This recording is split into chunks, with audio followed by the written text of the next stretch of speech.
Does that mean Alison is here? All ready? Right, good morning everyone. Welcome to members of the public, our submitters today who are going to be presenting, to staff and to the media, and I'm going to send a special welcome to Tom, who's our new civic reporter from the Hamilton News up there, and his boss Peter. So welcome to your first council meeting at Hamilton City Council. It's good to have you. Members of the public and media, of course, there is a new coffee machine out in the foyer specifically for you. Apparently it's quite good and nearly took staff's head off. It was that good a coffee, so please help yourself to that at any time as well as during the break. I want to welcome our online viewers as well. Now, our morning tea break is going to be at 11 a.m. today. Committee members, we have a very full day, and as agreed in the past, we will be sticking to our time. So if we run, well, we won't run over, but if we get to a time period where the next submitter is due to speak, I will be stopping and we will be moving on. Now, I have apologies from Councillor Gallagher. He has council business today, and I have apologies from Councillor Young. I have apologies for lateness from Councillor Bunting, Councillor Taylor, and Mayor Andrew and Councillor Southgate have indicated that they will be popping in and out today on various business matters. So with that, I will move that the apologies be received, seconded by Mayor Andrew. All those in favour? Any against? That's carried. Right, just want to confirm the agenda. There are no changes to the agenda, so I'll move that the agenda be received, seconded by Councillor Henry. All those in favour? Any against? That's carried. Any declarations of interest? There are none. Right, where's my report? Today we are here to receive submissions on our draft social housing, special housing area policy, and this policy is under government legislation and will set out how we work with developers in the community to fast-track housing. As is our normal process, we are here to listen today to the members of the public. This is not our time to speak and not our time to debate. So tune up your ears, committee members. There's a lot to get through today. Each submitter has been given a specific time, and you should have a run sheet in front of you. And as I said earlier, we will be sticking to those times. Have you got a run sheet, Mayor Andrew? Yes, no? Oh, yes, no, I'll get to that. I'm just doing the process first. The questions, of course, of submitters only for clarification points. We'll do as we've done in the process and being successful in the past with these hearings. We'll bring staff to the table at the end, and then there will be discussions on the report, but we will be leaving deliberations and questions of substantive issue till the deliberations meeting, which is the council meeting in August. Is any questions on that process? No? Right, let's dispose of the minutes on page 5. These are the minutes from the Easter trading hearing. And I can confirm that they are a true and accurate record, and I will move that those minutes be received. Is there any seconder? Councillor Tooman, any debate? All those in favour? Any against? That's carried. Right. That's okay. Yes. And James for oh no, not I didn't attending. Get James. Yeah. He's not attending today. Non-attending. Okay, so can we add that? Do I need to remove and second that? Yeah. Okay. So we'll add those. I had picked up Councillor Taylor, but we'll add Councillor Casson in there. I moved that. Mayor Andrew, you're comfortable to second that? Yep. All those in favour? Any against? That's carried. Okay. We'll move to the report. Well, we're not going to do anything with it now, but that is on page 11. Your submissions are all on your laptops, so for our online viewers and members of the public, when we are looking at our electronic devices, the submissions are actually on there, so that's what we are doing. So we will get moving. Our first submitter up is Brad White. Good morning, Brad. Welcome. Good morning. Thank you. Come down to the table. Now, Brad, you have 5 minutes. The bell will ding at 4 minutes, indicating time to wind up, and then we'll have a few minutes remaining for questions. And Brad's submission's number 13, elected members. I have a presentation, Councillor O'Leary. Okay. Just Yes, we should be all set up. Hey. That's all I've got. One moment, I'll press you.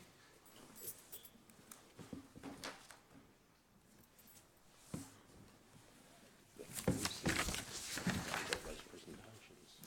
So they're on to so these presentations here are all the ones we're going to present. The submissions are on our website.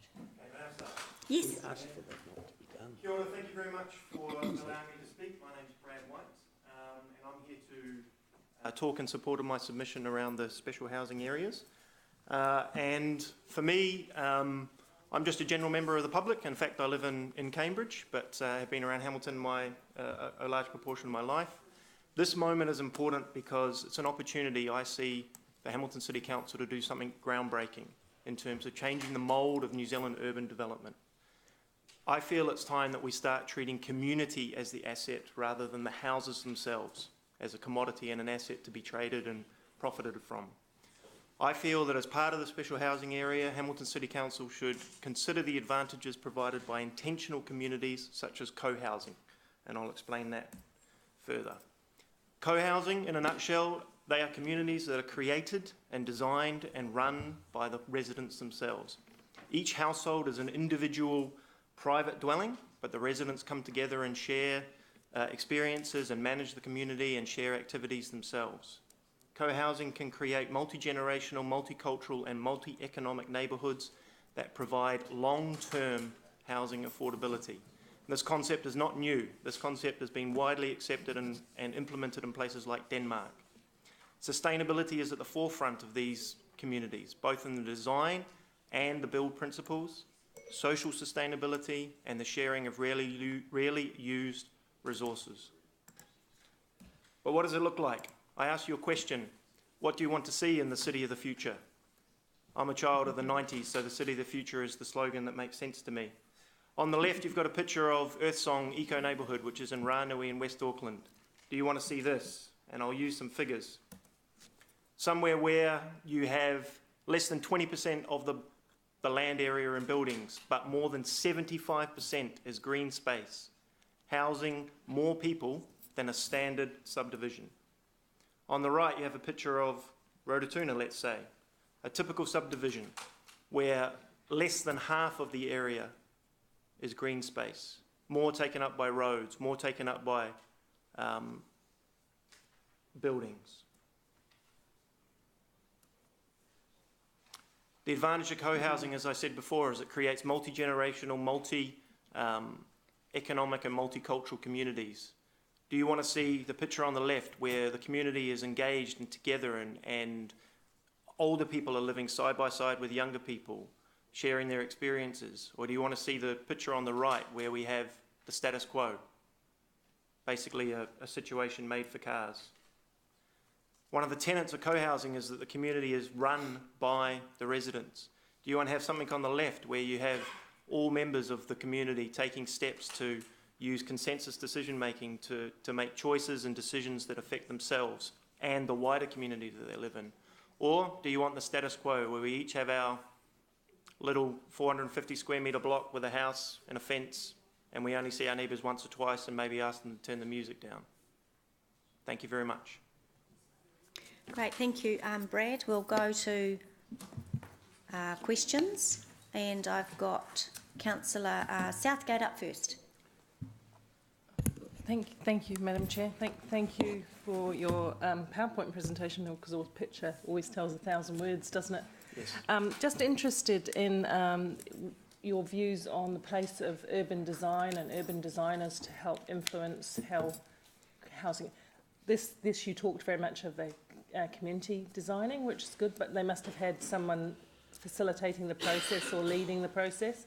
Definitely, yeah. So the principle is that it's done in conjunction with the community and the residents who are interested in living in a particular area, putting their input into the design in conjunction with those who are experts in that particular field, of which I'm not one. So it's definitely not something apart from developments, it's in conjunction with.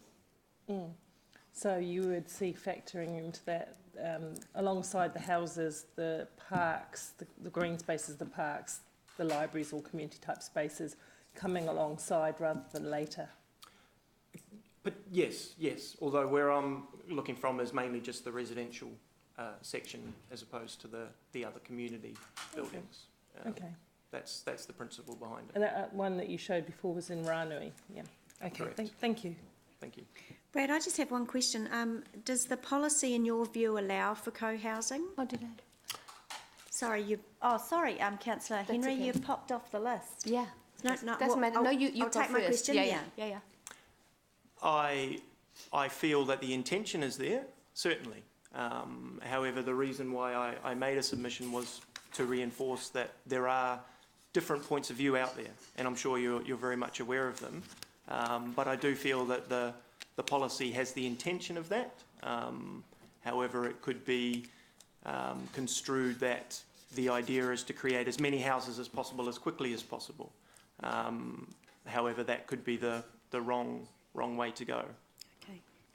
Thanks, Brad. Councillor Henry. Thank you so much. Look, thank you so much, Brad, for this PowerPoint. I really enjoyed that, and pictures do speak 1,000 words.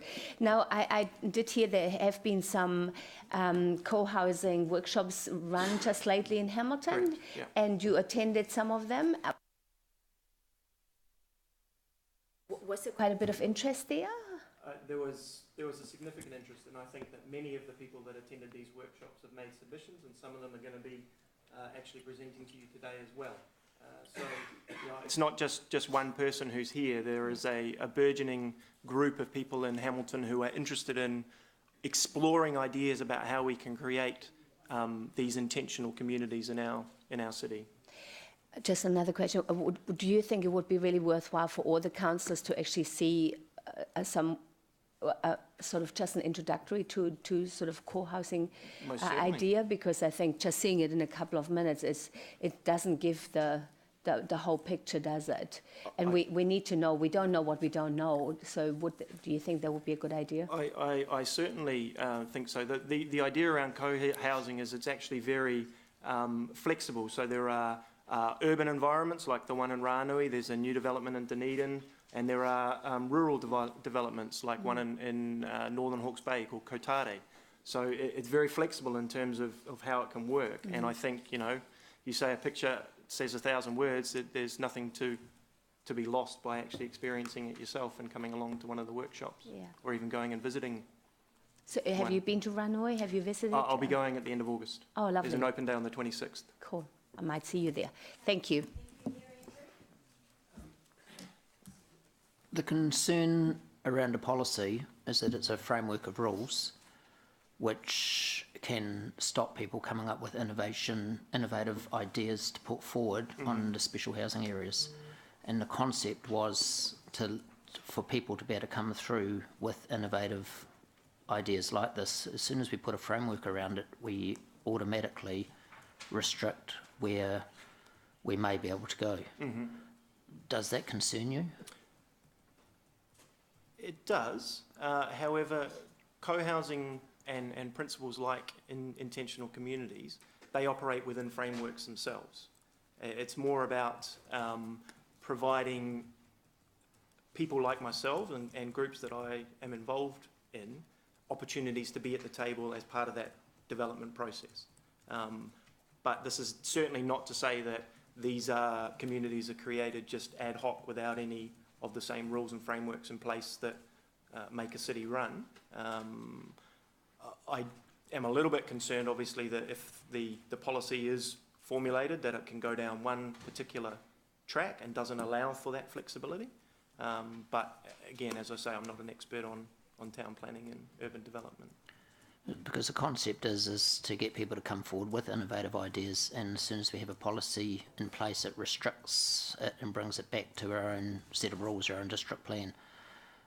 By having a much broader policy, it allows for innovative ideas like this to come through. Then I would hope that the policy is broad. Thank you. Thank you. I'm sorry, members, we are over time already. So Thank you very much. Thank you very much. Thank you. For your submission. Right, next up is Peter Boss. Now this is submission number 15.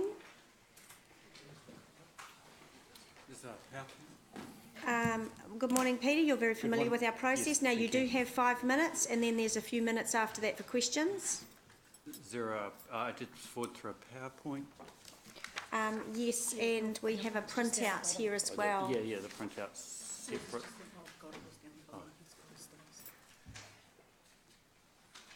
I'll do that. Thank you.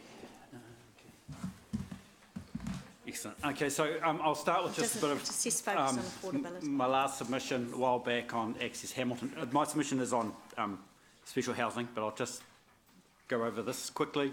Access Hamilton target, I want to thank you for removing the plan to have a target of 34 people die or seriously injury. So we're now looking at trying to save 34 lives. This is normal for European cities. And as you can see, it's not very clear, I'm not sure full screen. If our plan is to 2027, and it fits in line with what the Americans plan to do also. So hopefully in the middle of the next decade, we'll be similar to place to the Europeans.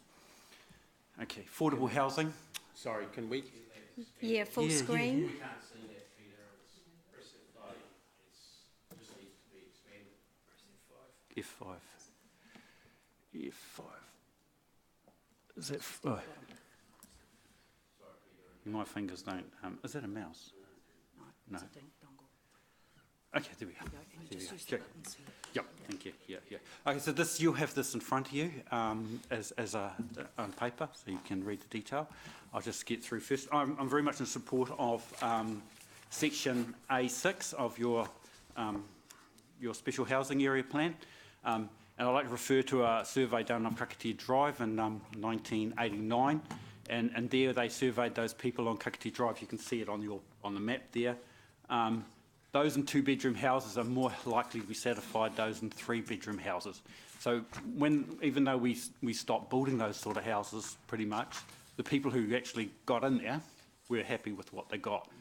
And the second point was residents were overwhelmingly glad to own their own house. So even though some of you people don't think it looks very nice, the people who actually get in there are very happy with what they've got.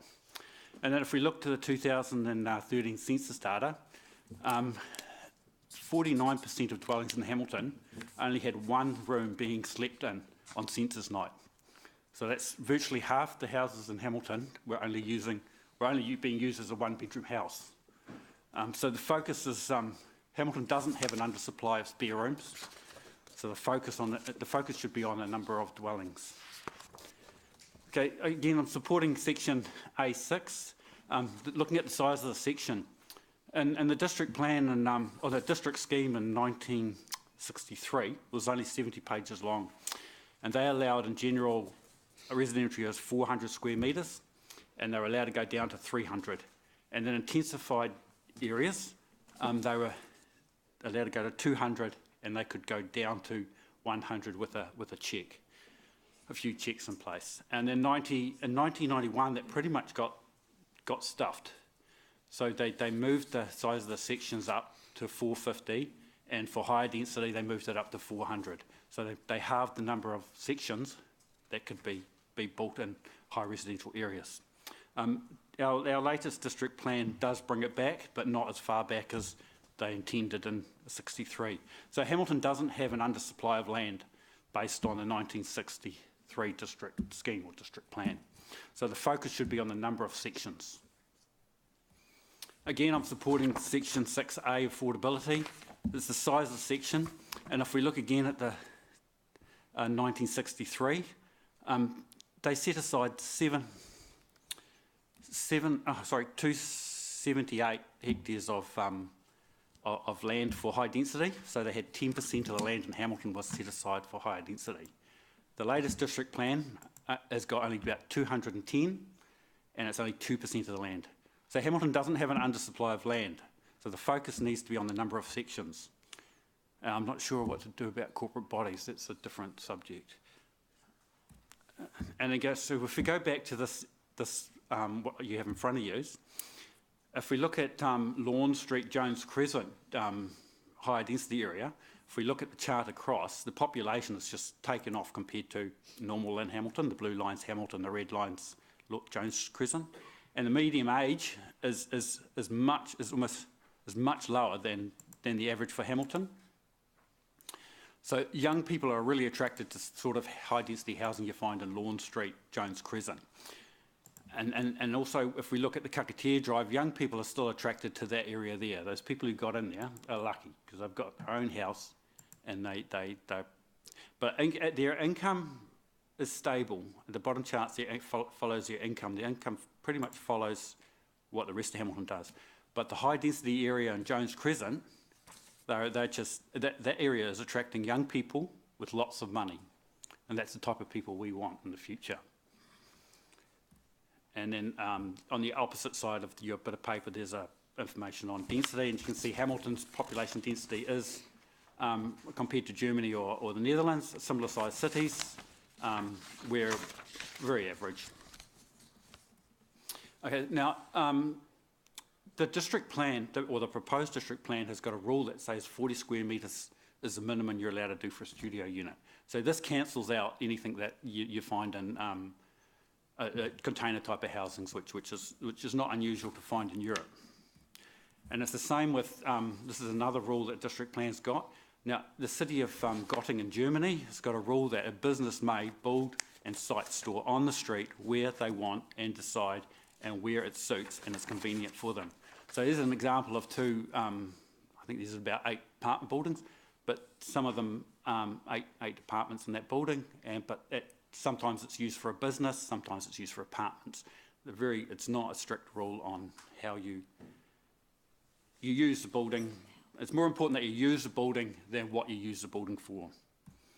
And then, of course, this is another rule. You can't see it down the bottom here, but district plan and central city zone, ground floor level residential units shall not be located at ground level. So this is in the heart of Delft. And this is 2 residential houses in the town square. So, and if anyone's been to Amsterdam, you'll notice that as soon as you walk, everywhere you walk, you'll find residential houses mixed in with everything. So it's an odd rule, and it can only be based on political decision that they don't want residential things. Sorry, Peter, I don't know what's happened to our bell. Yep. That's good. We are over time, so you need to wrap up to see if there are any questions. Okay. No, that's good. Thank you. Thank you, Peter. Well any questions from elected members? Councillor Pascoe. Yes, I did get in fast enough. You this did, time. and I was going to put you at the top of the list anyway. Thank you. Thanks, Peter, for your presentation. As always, they're very, very detailed and much appreciated by councillors. One of my concerns is what happens to the attractiveness of these high-density developments over time. And, you know, when you look at the one in Kakatea Drive, which I recall when it was built, and you go and look at it now, it's not a hugely attractive sort of area, and Jones Crescent and so forth, which are all new buildings now, look pretty gung-ho, but over time they will sort of deteriorate. The photos that you've shown us of Amsterdam, for some reason, those particular buildings seem to stay in quite prime condition as time marches on. Do you think a legal structure, and I think this is where Brad was getting at in his presentation before you, around having, you know, perhaps a body corporate might lead long-term to these areas remaining attractive looking rather than falling behind and becoming, and I don't want to use the word slum-like, but looking kind of unattractive because they're not properly maintained or so forth. Look, I'll refer back to what's happening on Kakatea Drive. Their average income isn't dropping. Their average age is young. They're young people getting a foothold in the market. And that's a political decision about what you think is attractive and not attractive. There's not a town planning rule. No, I'm thinking about the attractiveness of the subdivision, because some of them look like they could do with a lick and a paint and a general tidy up. And when you drive past it, it doesn't perhaps look anywhere near as attractive as those buildings in Amsterdam that you showed us, where there appears to be that level of maintenance. And I suspect the maintenance is a requirement of law rather than the landlord or the owners maintaining them to that prime condition. There's a lot more stacked housing or social housing in Europe, so that may be making a difference. But the attractiveness of a thing is a political decision, not a town planning decision. So that's in your book. If you want everyone to live in what you think is attractive, then that's if you can get enough support to do that. Then, but if you're happy to let some people, these people they're on average incomes, they can afford only so much. If you want them to have the opportunity to have something which is what you consider not attractive, but they consider healthy and warm. At least these container houses here are healthy and warm. They're grubby on the outside, but they're not unhealthy. I'm not suggesting that, no. So it's a political decision if you don't want to, if you find that unattractive.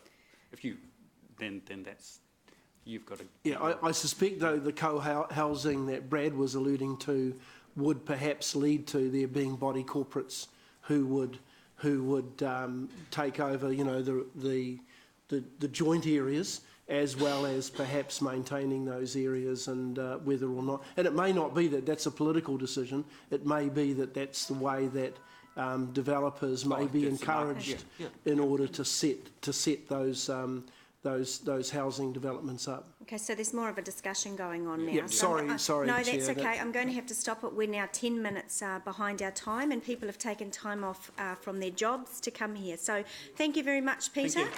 Appreciate you talking to us. So now we're on to submission number 32, Brian Bang, and I apologise, we've slipped a little bit in our time, but we will be catching up. Hi, Brian, how are you? Good, thank you. So submission number 32, committee members. I've got copies here for councillors. Okay, Brian, the bell will ding at 4, reminding you that there's 1 minute left and time for questions. Good. In the written, I've set out what I'm going to say in writing here, and the first paragraph I'm going to skip over because it's just my qualification to be here. So first, I wish to congratulate the council for its foresight in considering the development of a policy on special housing areas.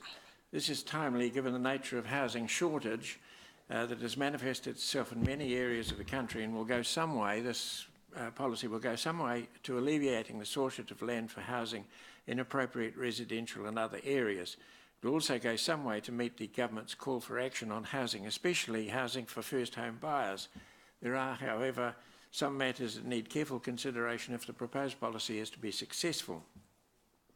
It's important that any housing projects undertaken under this policy should result in pleasant environment, not only for the residents who reside in the buildings that are developed as a result of the policy, but also for those whose neighbourhoods are in whose neighbourhoods the SHAs are sited. This will need careful consideration of each development proposal, and the way to do this is by means of the resource consent process. Such a process should give the council the right to approve or decline on the basis of the impacts of the development would have on the environment in which it is located. The character of the area in which the project is to be sited needs to be taken into account, and there needs to be careful consideration of those amenity values in the neighbourhood before consent is given. If this is not done, the result may well be to impair or even destroy the amenity values of the area. The most efficient way of achieving this is through the consultation between the developer and the council. It is to be remembered that planners have important educational functions that should be exercised thoroughly in these consultations.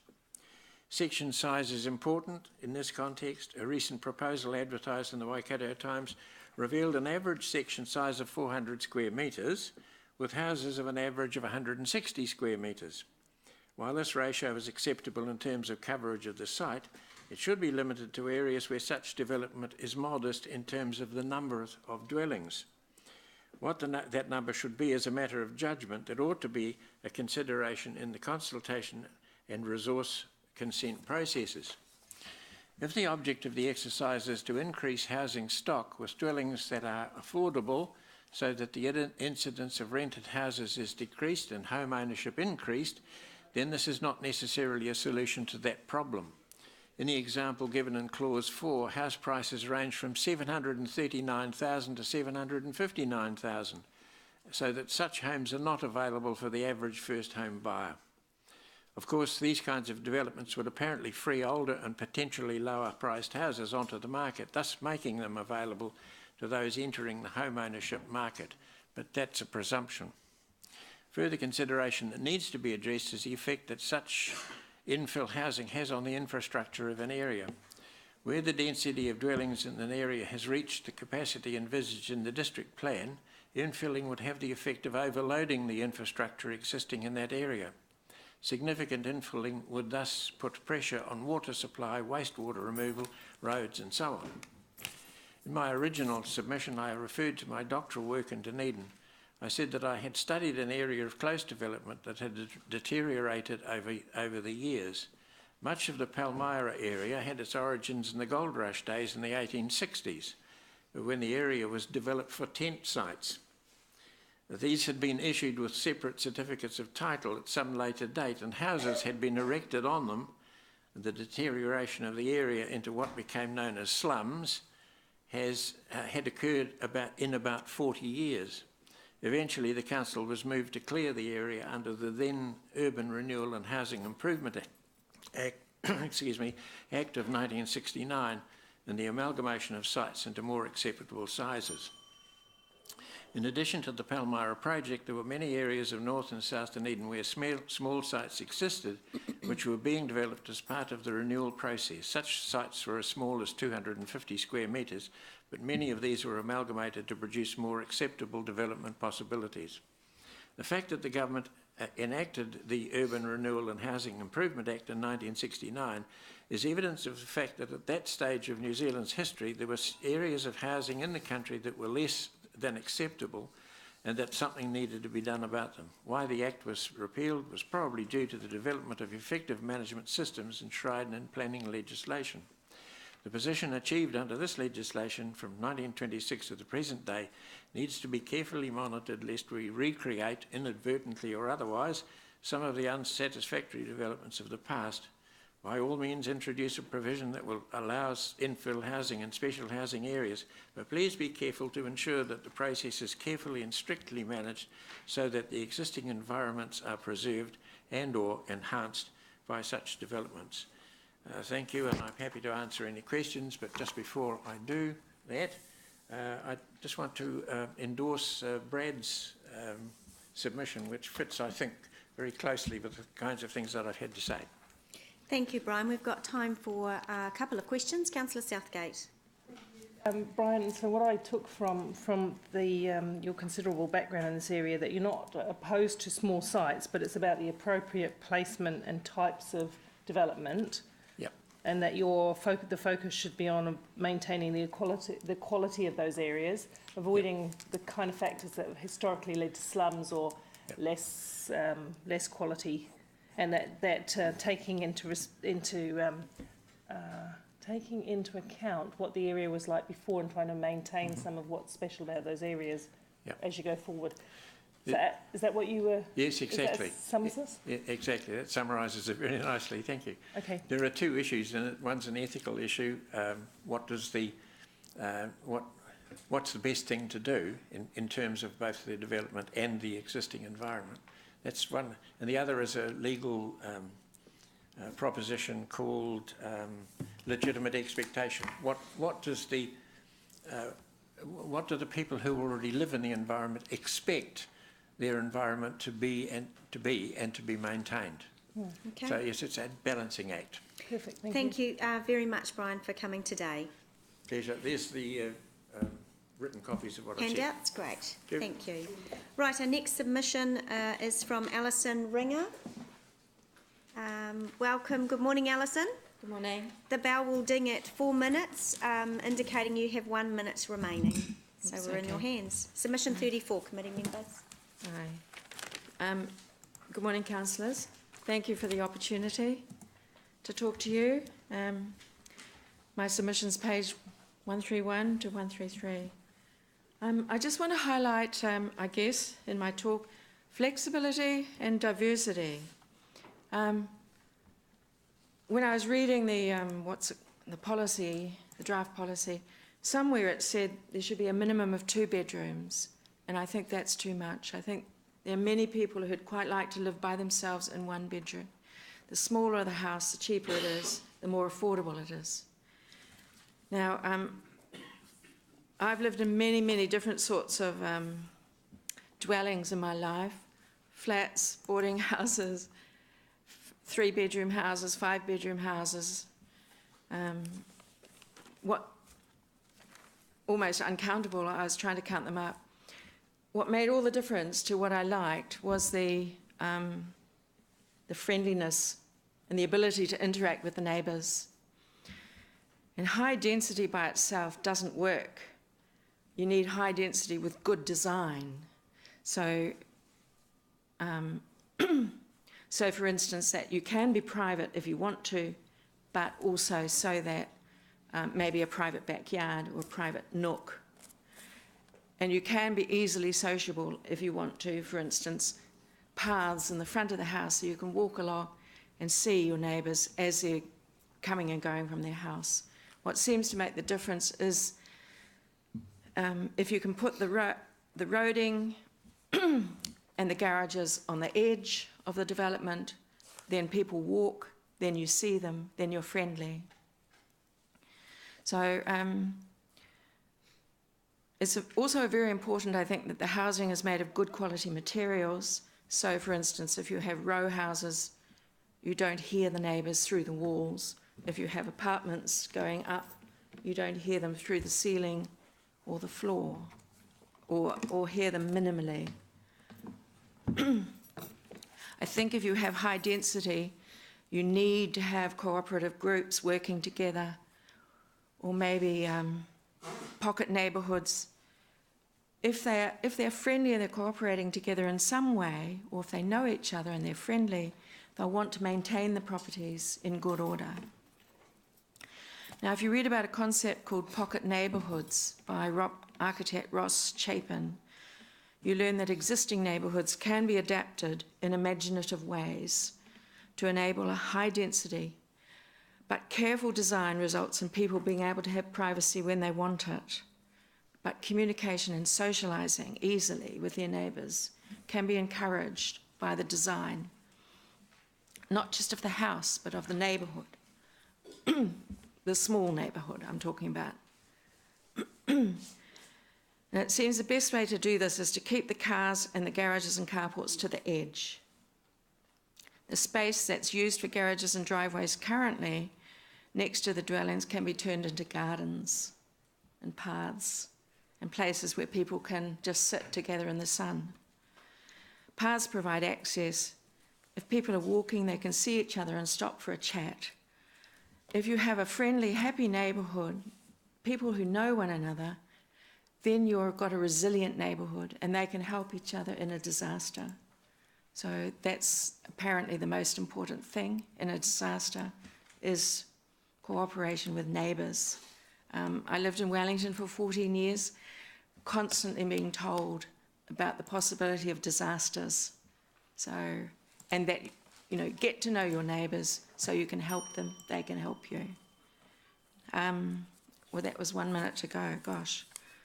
The next step up from pocket neighbourhoods is this co-housing development type stuff that we've heard about. One of the things that interests me mostly is the amount of green space. If you've got higher density neighbourhoods, you can have more green space because there's fewer roads and garages. That means there's less runoff from the roadways and driveways. There's more soakage on the actual site. There are more trees, there are more gardens, so everybody's healthier. You can have some big trees for shade. If the dwellings are designed and built carefully, you'll have much lower utility bills. So it's more affordable long term for people living there. You must have a chance for privacy, but we do need to encourage neighbourliness. Okay, thank you, Alison. We'll see if we've got time for one question. Councillor Mallett. Alison, thanks, Angela. At the very start of your presentation, Alison, you talked about some regulation that said you couldn't have any less than two bedrooms, I think you said. What's that? Where's that regulation? I think it was in an appendix. It's in our policy, In the housing accord? in the proposed policy, Okay. yeah. Yeah. Okay, that's I haven't the- seen that bit. Any idea what drives that? And I know that's a hard question to ask because it's our I policy. have no idea. Because you're right, it would I don't, possibly unnecessarily expend. I just the want enough footprint. bedrooms for the people who want to buy that dwelling and the people who want to be able to afford it. So if there's one person who's living alone, who has no other family, they probably won't want more than one bedroom. So, Presumably 2 bedrooms will cost more and all sorts of stuff. yeah. Okay, thank you. Okay, well, look, we'll squeeze in one quick question, Councillor Pascoe. Yeah, thank you. Thanks, Alison. The model that you described physically, to me, resembles a retirement village in terms of the physical look of the buildings and so forth. Are you aware of developers or landlords who would be interested in developing something, a physical space similar to what you described as a development for sale and or for rental? I don't know. I don't personally know any developers. I have visited retirement villages and they fill me with horror. I mean, my father's living in one until his recent death. They're almost dead. You see nobody walking, you see there's a little bit of socialisation going on, maybe, but Okay, honestly... that's not what I've seen, but if you look at some of the developments in Hamilton, like Allendale and so forth, you do see something that More physically intense. resembles what you were describing. Yeah. And I just wondered if you had taken it a step further to see whether there are developers who might see that as, the physical build, not the way that it's set up necessarily, but the physical build to resemble what you were describing, either for a rental development or a purchase development. I think it's important, somehow you do need the residents themselves to be able to cooperate together in some way, so that they build their cohesiveness, their cooperativeness, their ability to work together and not look after each other, but look out for each other. Okay, thank you. Thank you, Alison. Right, next submitter up is Roderick Aldridge. And this is submission number 39. Good morning, Roderick. How are you? The bell will ding at 4 minutes, indicating there is 1 minute remaining. Thank you for this opportunity to speak to the council. I'm glad they're taking this opportunity to explore the opportunities that this gives to develop not just more houses but communities and neighbourhoods. I think that's the key. Just building more houses doesn't solve your housing problems. They are not necessarily the places that people want to live in.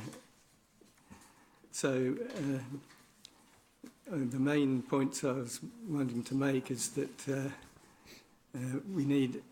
everybody needs good access to amenities, social services, health, education, sport, work, shops, natural environment, as well as just a house. And the best way to do this is if you can integrate the functions, working with nature to put the resources to best use, and sharing resources is a key to getting better results. The more you can share and make available to everybody, the less everybody has to own individually, so the more affordable and sustainable it is. The integration can be designed into the development so everything works together to best effect.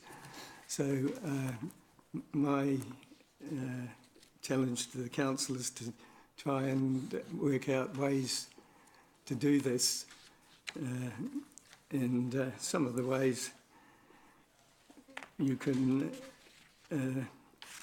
combine the ownership and supply of land, buildings and amenities and services, share them with different entities. For example, land could be owned by the government, local authority, not-for-profit, charity, social housing provider, community organisation, body corporate, private investor, bank, institution, and so on. And buildings could be owned by a different body or combination, and similarly amenities and services can be different again, and owners or potential owners could be involved at any stage, preferably right at the start in designing it and coming together. So that's what I suggest is the way to go, so that you have the most flexibility to accommodate different people and with their different needs and with their different strengths and abilities, so that they can combine to best effect. I've done a quick quote from the Cooperative Development Toolbox, which is available from I've forgotten exactly, but anyway, it's in the further on, and so at the moment you have the bodies that normally do things in reverse order of desirability is where you have rental with a landlord and tenants, and they have virtually no voice or control over what happens. You have a single family household or development, and they have most control, but they also have no sharing, and so they have the highest capital requirements and have to stump up most for the resources. You have condominiums, which they can share things with landlords and with the owners and the unit owners, and the benefits are shared. But I think the best option is the co-ownership model, preferably with intentional communities, as they're called, where people get together to own and design their own dwellings. Okay. I think that's time is up. According to, I'm keeping a track as well here to try and catch up on a bit of time. Thank you, Roderick. We'll just have one question from Councillor Mallett. Thanks, Roderick. Thank you. I think you're coming from an angle not so much of design and layout of properties and things, but from a fundamentally who owns them and who benefits from them. Is that what you're talking about? Well, they go together, really. If you own them, you get the benefits. Only if you provide something someone wants. Yes, that's right. Yes, if the owners are the people who occupy, then you get a much better result because they look after the. That's right. So if you can get people involved right at the start, so that they share and they have a path to equity, so that they can come together and combine their resources. Roderick, do you also include the infrastructure in that, like the roads and the sewerage and the pipes and things? Well, there's various. Currently, that's our province. Well, that's the it would need to be developed as a whole so that you have the intentional communities or places that get managed.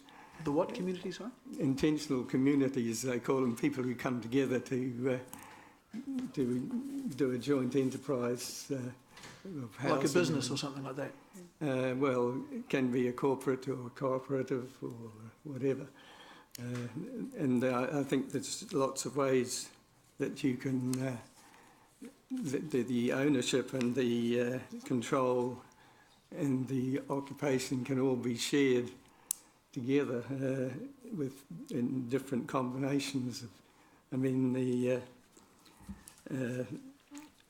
the land can be owned, as I said, by a government, local authority, whatever, and buildings could be owned by a different body, so that there's it's all shared, and you have a path to equity where people can come together and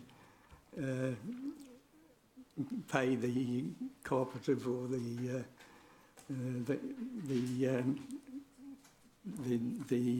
corporate body or whoever it is in stages, and so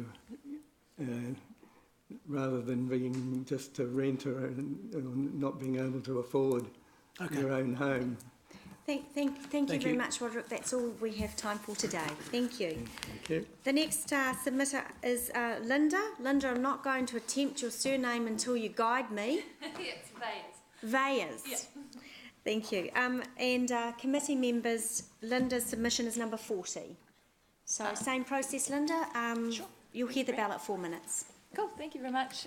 Kia ora, councillors. My name is Linda Vayers. I am a resident ratepayer voter, and I'm a member of the fledgling Kirikiriroa Intentional Communities Group. So I'm going to speak to some of the same sorts of things that you've heard from Brad, Alison, Roderick. Same kinds of ideas about looking at... It's coming here.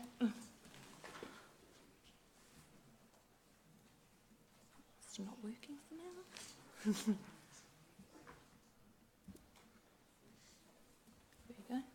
It's not coming up on the screen, but I have it in front of me, so that's fine. I can carry on talking anyway. Beautiful, thank you. So my main feedback on the policy is that I think we should, this is a great opportunity, a wonderful opportunity to take a bit of a broader view.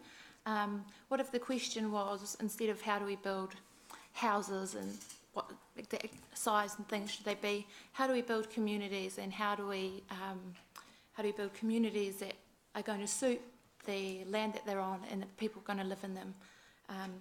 We want to give citizens a voice and a significant role in the planning of their cities and their neighbourhoods. Internationally and nationally, there's been an increase in citizens concerned about sustainability and the issues of the modern world, feeling more disconnected and isolated, and sometimes the way we design housing just furthers that. There's not a lot of natural paths for people to intersect and connect in their normal going on in their life. We drive into our driveway, we park in our garage, you know, we don't cross paths as we naturally move about our day, especially if we are driving a lot. Some of the movements that have emerged because of this include co-housing, pocket neighbourhoods, intentional community, tiny house villages, smart cities, happy cities, and permaculture-based communities.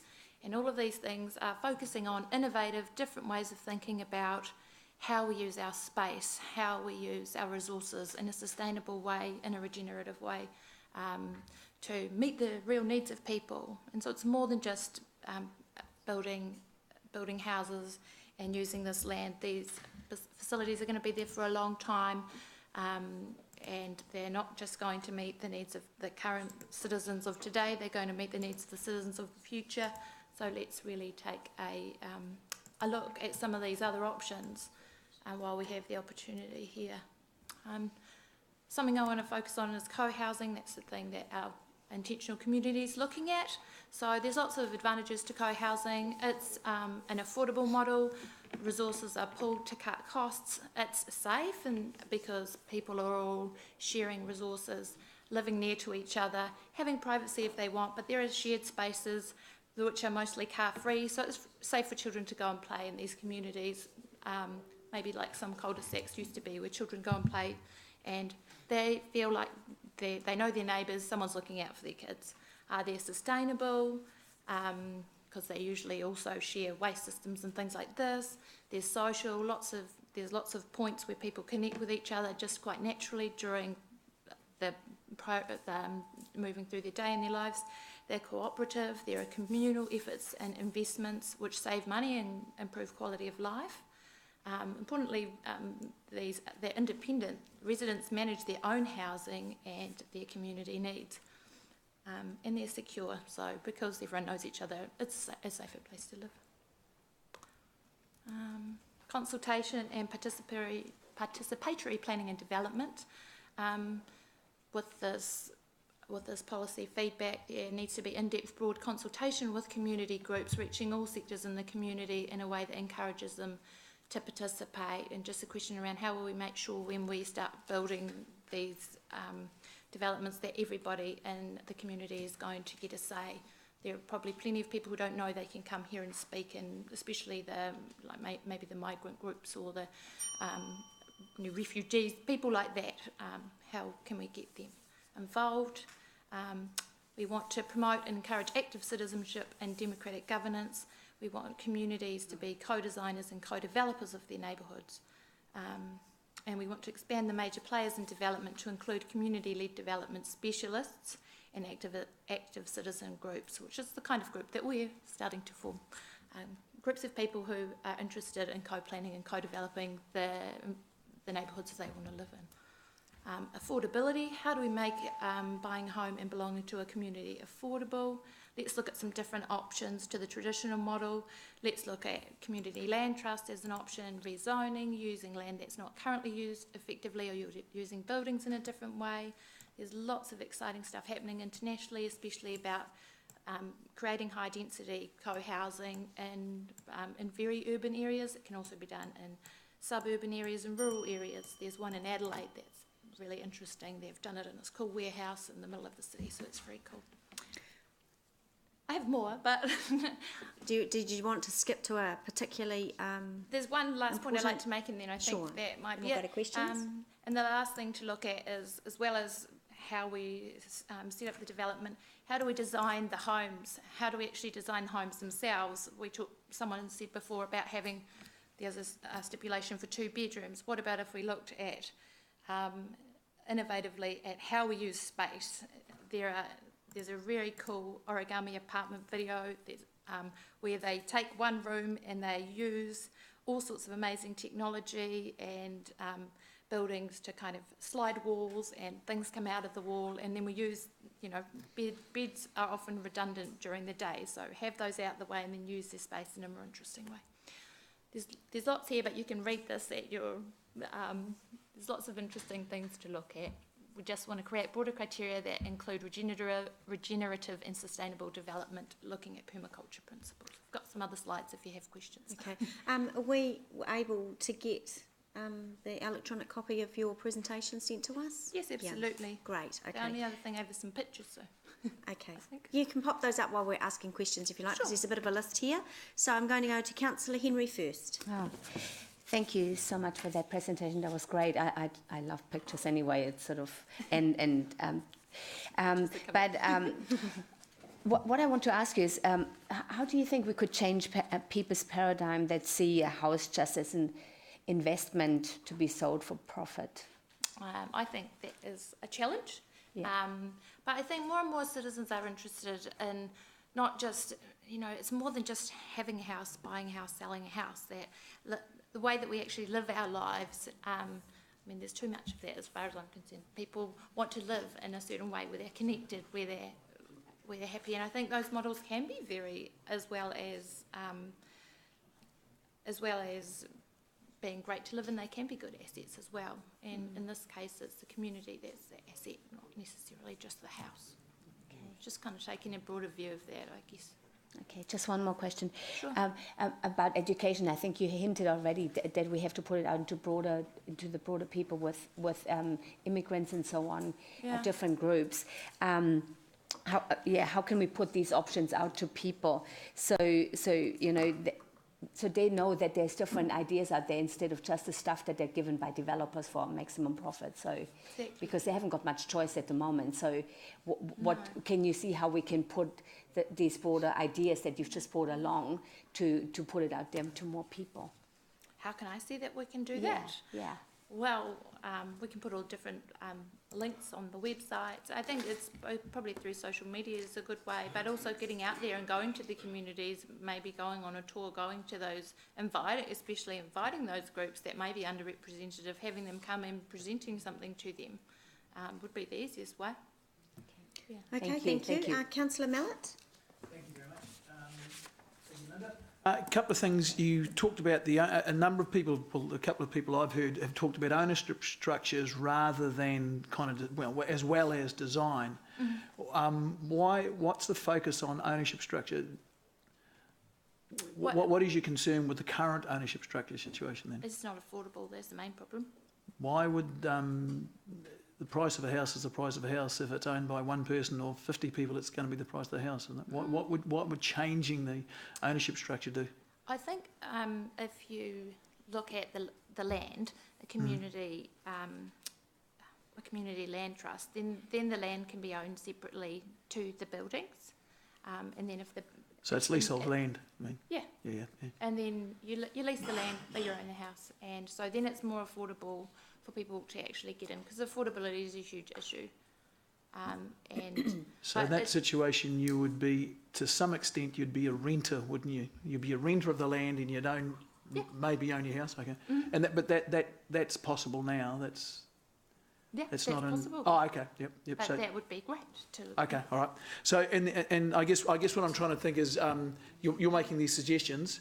Some of those suggestions I think are possible now. So, okay.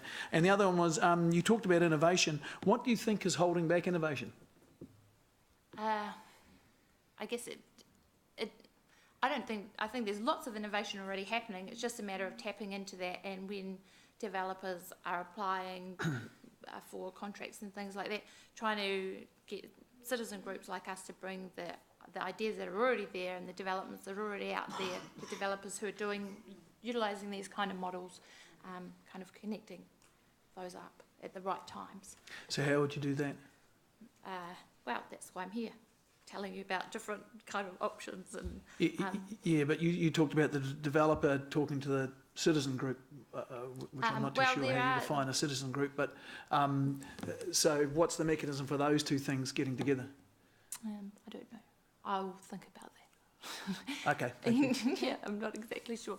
But the development model that we're interested in is a citizen-led model where the citizens themselves are co-developers and co-planners, so that you build a community from the ground up of homes that suit the land that it's on, and that citizens, the intentional community group, actually partners with the developer to create a community, a neighbourhood that they want to live in. Does that answer your question? Yeah, just who says yay and who says nay in that situation? In terms of what? Well, a citizen group gets together and says, we want you to build a house that looks like this, and the guy said, no, I'm not going to build a house that looks like that, I want a house that looks like this. Mm-hmm. You run into pardon? I guess you negotiate with them. But if someone owns a property, do they have to negotiate with the citizen group, do they? If they own the land, you're talking about? Well, if someone owns the property, that's their property, isn't it? Yeah. It's quite fundamental to our society, the way our society works. Mm-hmm. If the council owned the land. Pardon? Let's say if the council owned the land, and then the community group, along with the open-minded developer, wants to create a community, then hopefully they would be supportive of this kind of development. How much residential land do the council own? I don't know.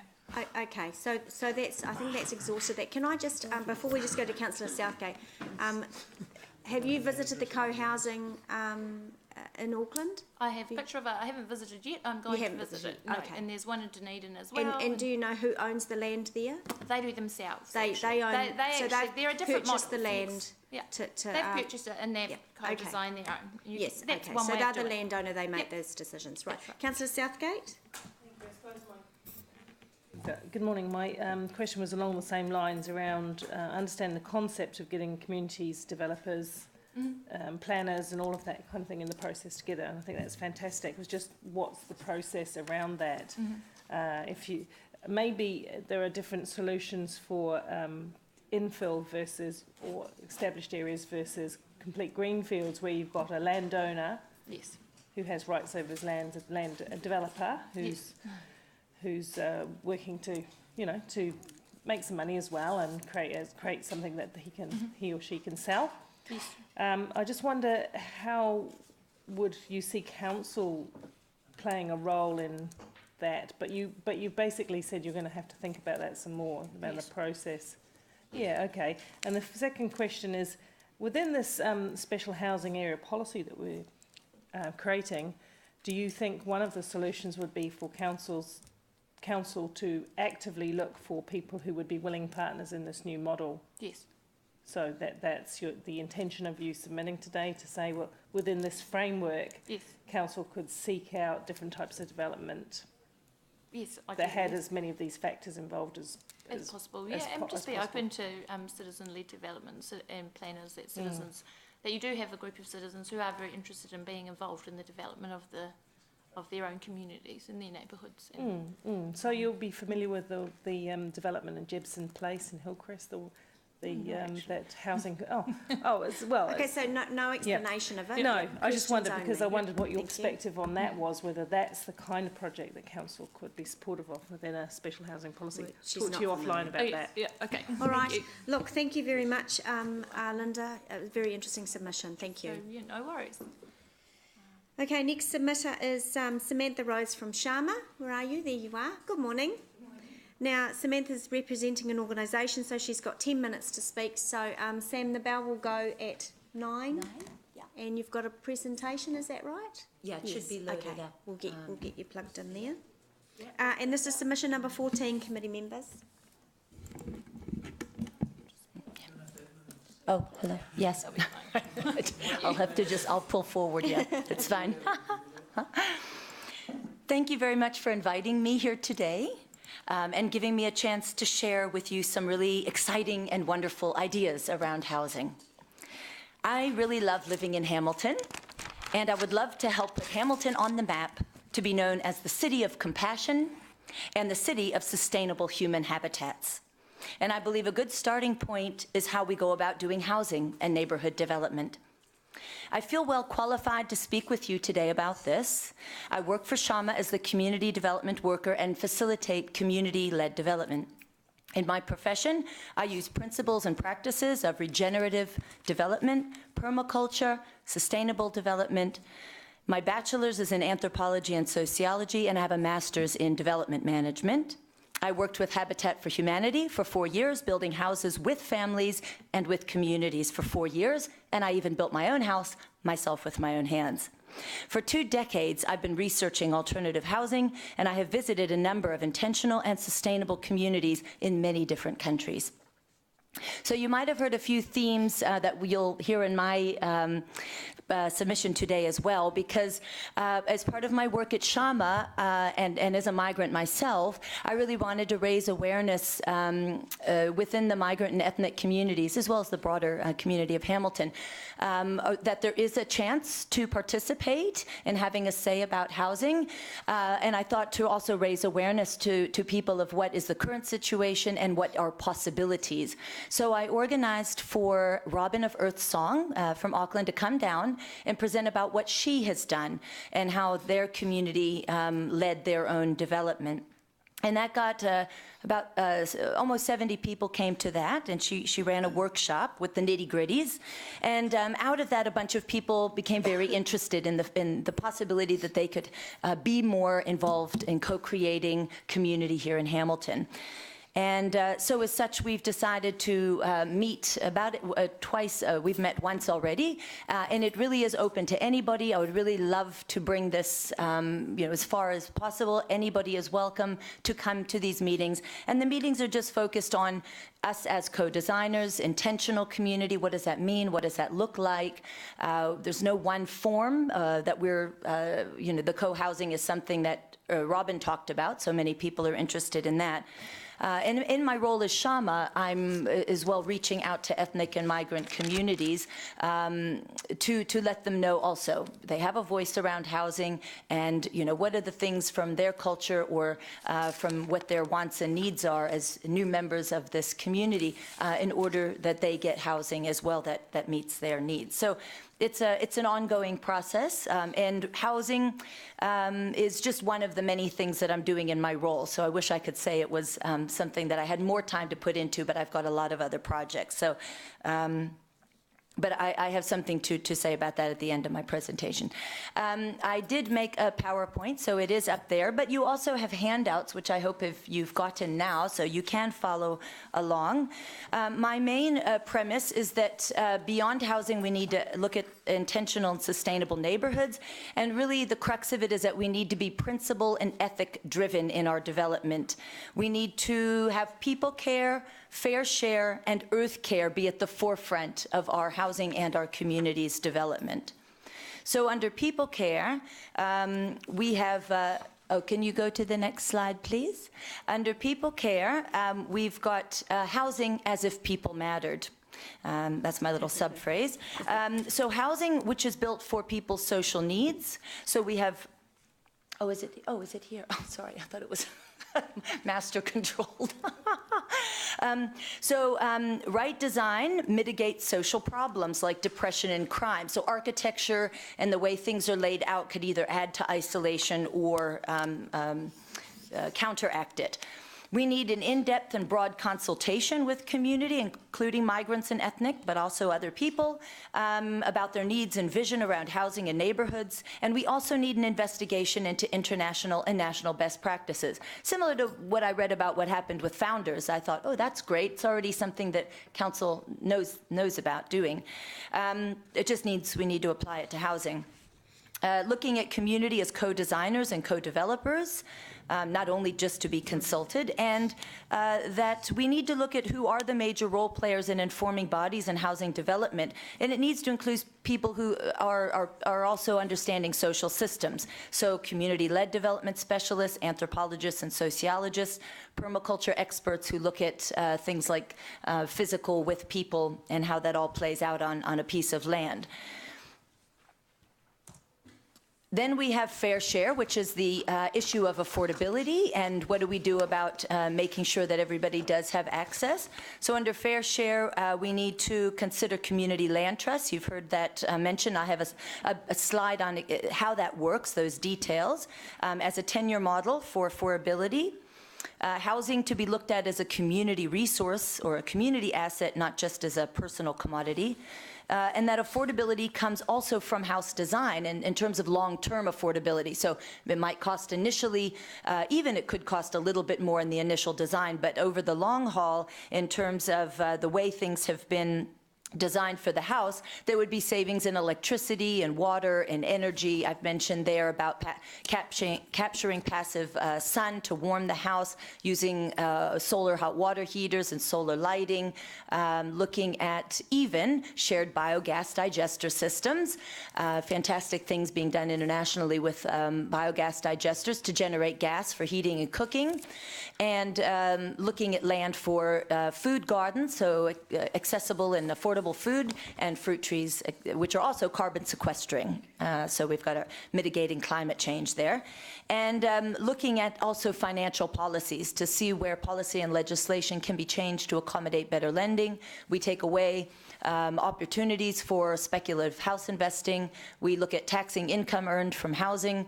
We develop alternatives for people to earn a passive income from where they are, which would be looking at that economic activity that could happen in a housing area, and engaging with financial lenders to broaden the scope of lending criteria. And then we get earth care.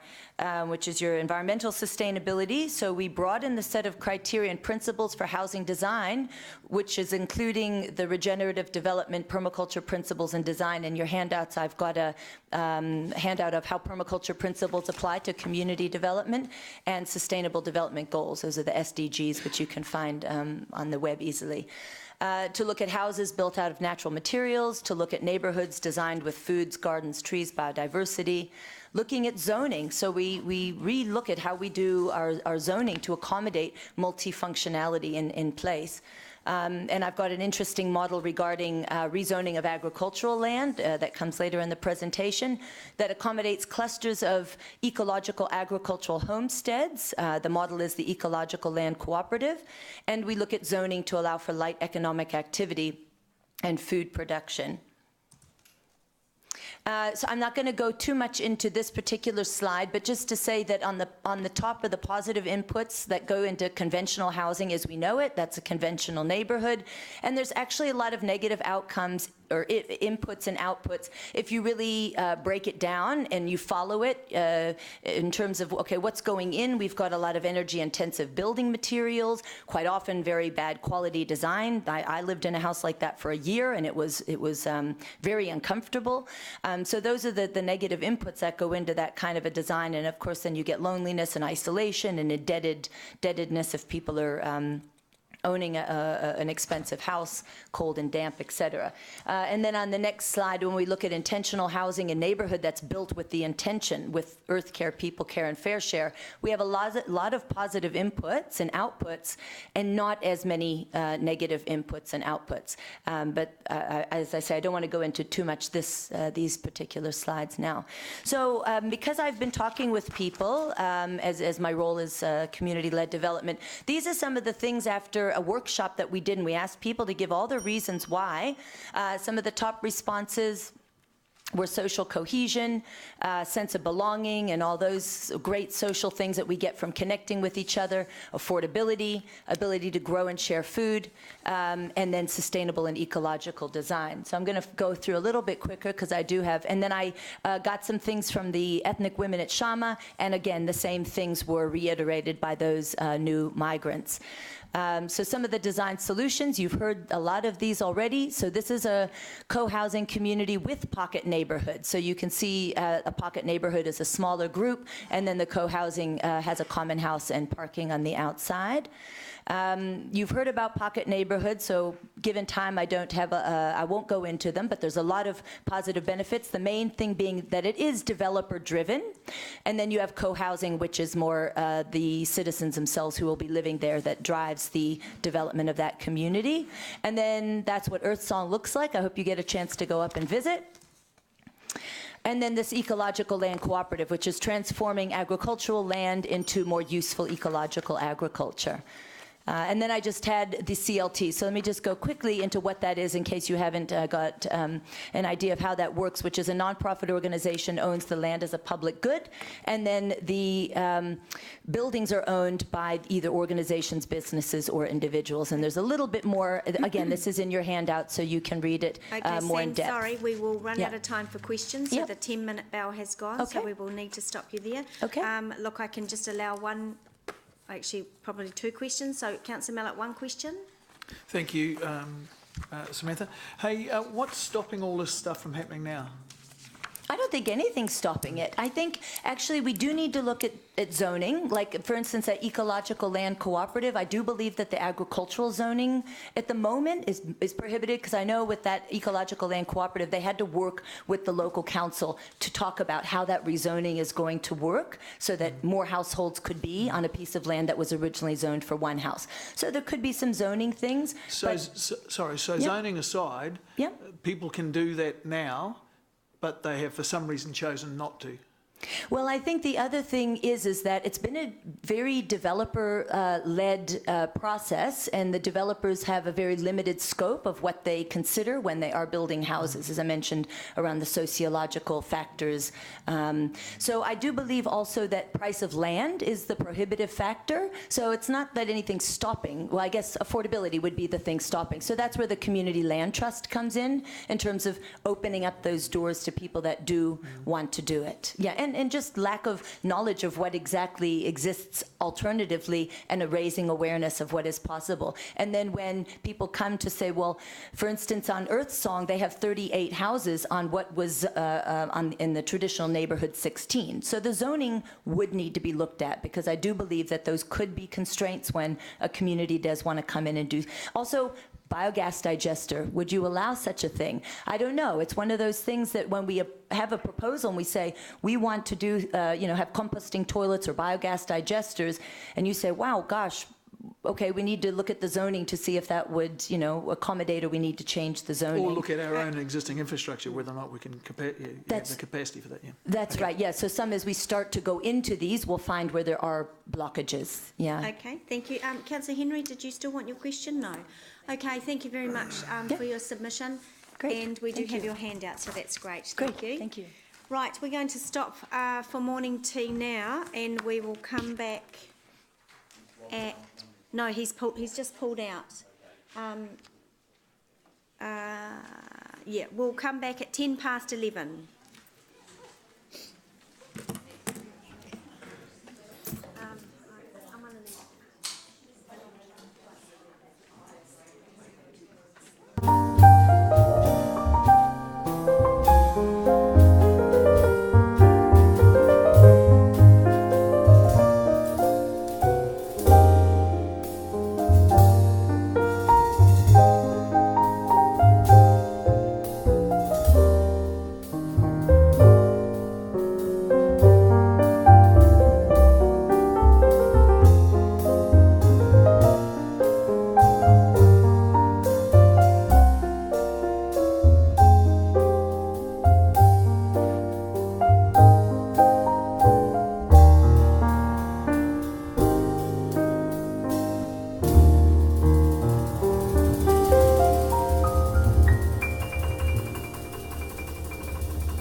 Right,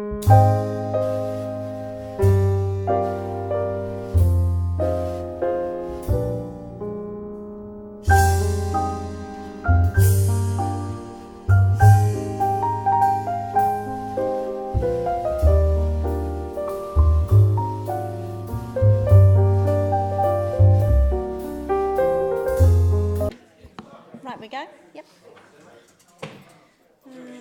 Tony. Morning. Right, good morning. We'll get cracking again. Okay, so we're on to Tony McLaughlin from Foster Development Limited. Foster Develop Limited, I've got. 11:35 I've got her on for. Yep. Yep. Good morning, Tony. Well, Morning. welcome. You're familiar with our process. Committee members, this is submission number 22. And so, Tony, we have 10 minutes for you to speak. When the bell dings at 9, you've got to wind up quickly, and then we'll go to questions. That's fine. Good morning all. My name's Tony McLaughlin. I'm the Development Manager for Foster Develop. You've all obviously got a copy of our submission, which we've kept pretty brief. In terms of just my verbal submission, I think we'll just jump through to sections 3.3 to 3.9, which is really the key points that we'd sort of like to raise on the policy, and then leave the balance of time for questions if there are any. So paragraph 16 of the policy implies that developers will not be able to actively seek the establishment of special housing areas, but that the council will call for proposals from time to time at their discretion. Foster Develop would like the ability to be proactive and submit a proposal for the establishment of a special housing area at any given time. The proposed approach would be quite restrictive in terms of allowing developers to respond to the market demands in a timely manner, we believe. 3.4, the policy should recognise that some industrial land is suitable for special housing areas, particularly where it adjoins existing residential activity. The appropriate reverse sensitivity controls are already in place. Industrial land adjoining residential is generally compromised by amenity protection setbacks, landscape buffers, noise and other reverse sensitivity controls. The policy should recognise that some industrial land is suitable for special housing areas, particularly those sites where industrial development is constrained in some way due to poor access or access that requires prohibitive cost upgrades. And the picture I've handed out is an example of a site that Foster Develop owns on Quinton Drive, which adjoins the residential land in Gilbass. So it's just a good example of one which that could apply to. The policy should also recognise that some industrial and business owned land is suitable for special housing areas where located in close proximity to significant social infrastructure such as healthcare and or educational facilities, close to the CBD, and in parts of the city where the availability of residential sections is limited or in short supply. The policy should encourage the use of lower order business land, such as business 6 zone land, for special housing areas, particularly where there is existing mixed-use development and in certain locations where business activities are no longer viable or supported by the catchment. And the policy should encourage the unlocking and conversion of land holdings that can be utilised for residential in the short term, thus unlocking the supply side over the next 1 to 5 years, which is where most of the pressure will come in terms of supply, given that the infrastructure for Peacock and Rotokauri is unlikely to be in place before then. And then 3.9, the requirement for a certain portion of qualifying developments to comprise small subdivision allotment and or dwellings to deliver more affordable housing is not supported by Foster Develop. We believe the primary purpose of the special housing areas should be to increase supply, not the provision of housing at a particular price point. The market will dictate this, and it is through increased supply that house prices will be moderated, not by policy criteria that limits lot sizes and or only provides for certain types of housing. It is considered that affordability criteria in A6, A to C should be removed from the policy, therefore. So those are the key points that we sort of took from the policy, and I'd be happy to answer any questions on those from the councillors. Great, thank you, Tony. Councillor McPherson. Tony, thanks for that. One of your last points talking about Foster doesn't think that there should be a minimum proportion of smaller sections and that the affordability would be looked after just by the general supply amount. Hasn't recent history shown that no matter what the supply level's been, the prices have gone up? It's only a question of how fast they've gone up. So you're talking about moderating was the word you used.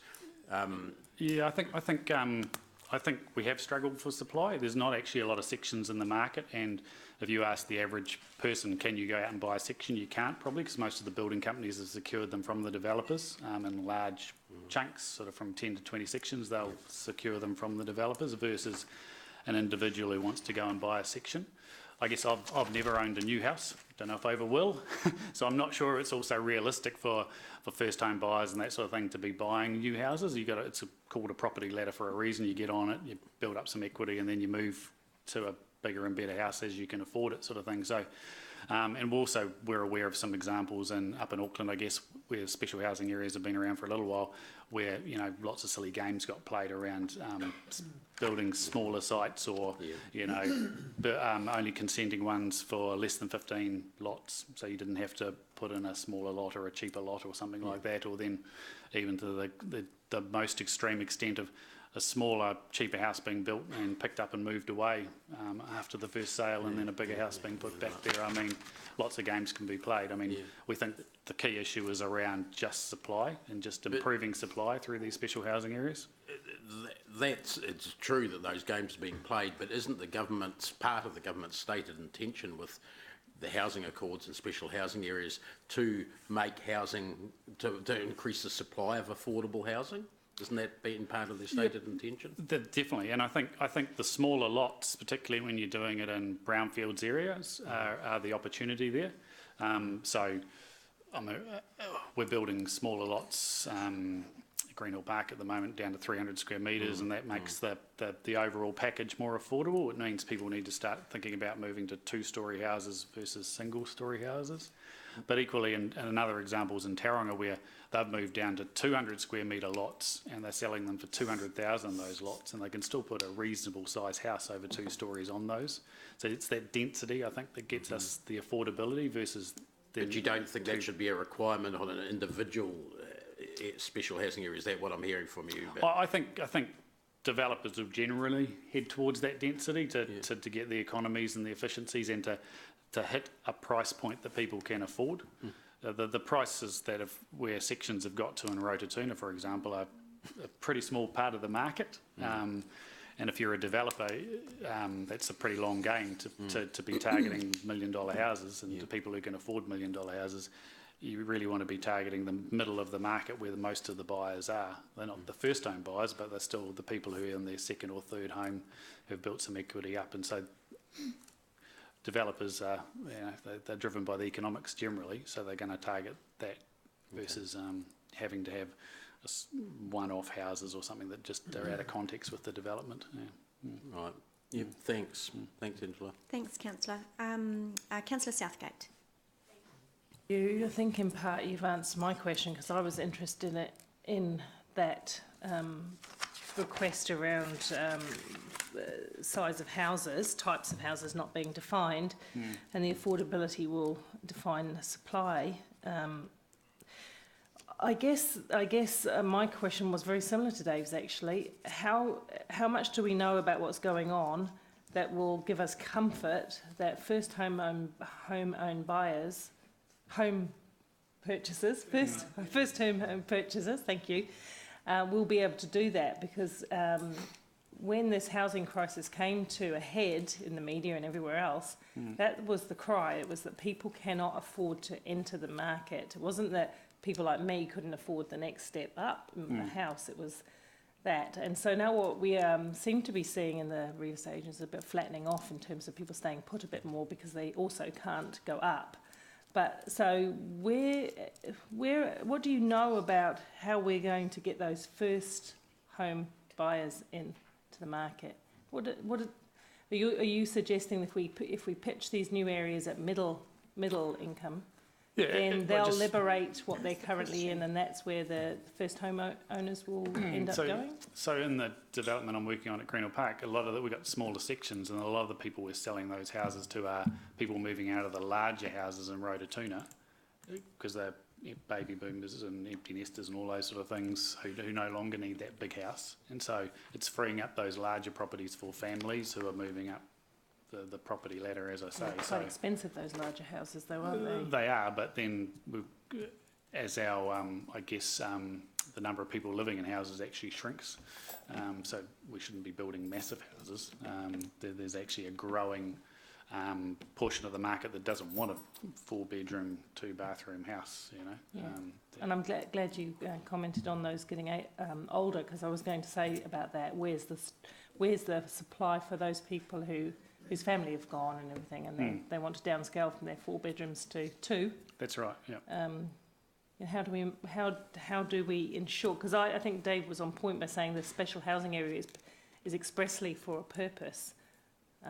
But you think that purpose will occur just through market mechanisms? I think the primary purpose is to increase the supply is the thing that's going to solve the affordability issue first and foremost.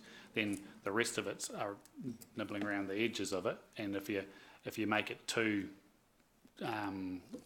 constrained or too cookie cutter approach to it, then we don't get the right outcomes, and you may dissuade people from going down that special housing area approach in terms of their land holdings. I might have to have some more conversation with you about this, because I'm still struggling with some of the finer details around that. I mean, small Clinders can come down and buy those houses. No discussion, questions? No, I'm just saying, do you think that those properties will sell to Aucklanders rather than first home buyers in the Waikato, because they've got the money to come down from Auckland to purchase?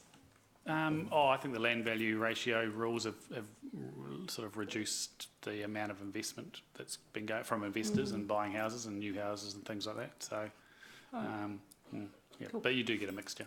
Yeah. Right, Councillor Mallett. Thank you. Is it your contention that you talked about the housing ladder, that the folks who are moving to, the couples who have now got children will be moving, they will possibly be moving to Rototuna, they've got some money, they've got some equity, they've owned a house, a smaller house, an older house, those are the ones that will be released through this, because the supply up here is increasing, these guys will move into those, and those are the one, those their former houses will be the ones that will come onto the market as first home. That's right. Yeah. So that'll be in our older suburbs, not en suites, all sorts of stuff that a lot of people look down at their nose at. But that, in actual fact, you look at it, most of us started off in those houses. That's right. Yeah. So people move up the ladder and free up houses in other parts of the city. So it's unlikely. Well, I don't know. I have no idea what the market will do, but it's not the whole reason for building special housing areas is not that those will be specifically the affordable houses. They release the tension at the other end of the market. That's our view. That it's just to increase the supply to allow more people into the market. So that's the argument against saying you need to have in the special housing area. You need to have 20%. Low or affordable housing, quote unquote. In actual fact, the affordable houses are released down the other end of the market at the bottom of the property ladder, as you talk about. It's very hard to build a new house that people can afford as a first home buyer, without making lots of compromises around your design and your quality and things like that. So I don't know if that's a good long-term sustainable outcome for the city either by doing that. Thank you. That's clarified that for me. Thank you. Thank you, Councillor Mallett. Councillor Bunting. Thank you. That's a lovely intention. Just how much supply would we actually need to make houses come down in price if this was a pure supply mechanism? I mean, are we talking about a town the size of Morrinsville every week or what? Because we've got an enormous demand for housing from all areas, including our own. How much supply, I mean, you must have done the sums, how much supply would we need in Hamilton to actually start bringing house prices down? Or is, No, we don't. We're a bit more reactive, I guess, than that in terms of trying to map out what the demand is, other than we know, obviously, Hamilton's growing at a rate. I mean, council staff are probably better informed and advised on that. We're more at the... But you must have done some numbers on it, surely. No, we're just basically responding to what we see the appetite in the market, and you can see that by the way that prices have increased, that demand is there, Right. and the fact that the simple fact for us as developers is that Hamilton is growing, therefore it's a good place for us to be in business. It may not be Sure. a good place to be a developer if I was in another small town Down south, out yeah, of the yeah. Waikato or something like that, because Totally. we just don't have those I guess those demographic drivers driving growth in the Waikato. So, Because as a developer, you're charged with getting the highest price possible for your development. That's understandable, yeah. Financial outcomes are one of our outcomes, but I mean, we pride ourselves on good design and good outcomes in communities and things like that. So it's not just about the dollars and cents, but they need to stack up. That's right. Yeah. So would you agree it's a pretty hard ask for a council to come and say to you, you must build properties at a certain price and not make a hell of a lot of money? As I say, I mean, this is a policy that enables an opportunity, and so if the numbers didn't stack up, then we wouldn't take the opportunity. I guess we'd utilise the site or our capital for something else. Yeah. Right. Yeah. So if you were Minister for Housing Affordability, would you be saying the same as you're saying now as a developer, or? Yes, because I believe that the fundamental issue is supply, and so there is a limited amount of supply out there to bring new sections into the market, and most of it to date has been greenfield. There's been, in recent years, there's been a lot more brownfields development because of the lack of greenfield supply and the growth of Hamilton. But it's a time-consuming, and it takes a long time to bring new greenfield sections into the market. So the market's changing. And the market changes, and then developers are also, we look to manage risks. That's one of the biggest things we look to manage, and therefore even if there's lots of demand, we're still not going to bring in heaps and heaps of sections, because that becomes a big risk for us as well. So developers like to spread their risk in that regard. So because the market is unfortunately quite cyclical. And no one's saying you shouldn't do your job either. I mean, you got to do what you got to do. Exactly. Okay, thank you. Okay, thank you. Just one question from me, Tony. You are saying to us that you're disagreeing with point 16 in our policy, which is we're saying we will go out from time to time, rather than be open at any time for developers to come to us. So you're wanting to be able to come to us with an application at any time? Yeah, so I mean, part of development is the land gets bought and sold, and so if we were confident about doing special housing area developments, and we'd built up some expertise, we might have done it in another area, and we might decide we want to come along and buy a piece of land that we think was suitable for that, and we'd want to be able to come to council and say, here's a good opportunity for a special housing area, versus council identifying pieces of land and going to those owners, and those owners may say, no, we're not interested, that's not what we do, development's a risky game, we don't want to be involved in that. Or council saying twice a year, and I'm making the assumption that might be about us managing our resources. So at the moment, Tony, are you saying, is that Gilbass an example of you could actually start an application process with us today? That's right, it could do, yep. And I mean, we parties involved with us through the district plan process, and suggested that could be a residential site, but that wasn't taken up at the time, and appeal wasn't carried through the Environment Court. But I think it's a good example of a site that's industrial zoned, adjoins residential, and could well be utilised for. So that was my follow-up question, was why haven't you just gone ahead and developed that? But you're saying that requires a plan change because it's industrial, a zone change, it's industrial land. Right. Yep. Okay, thank you. That's a good example. Thank you. There are no more questions, so thank you very much for taking the time for us today. No problems. Thank you.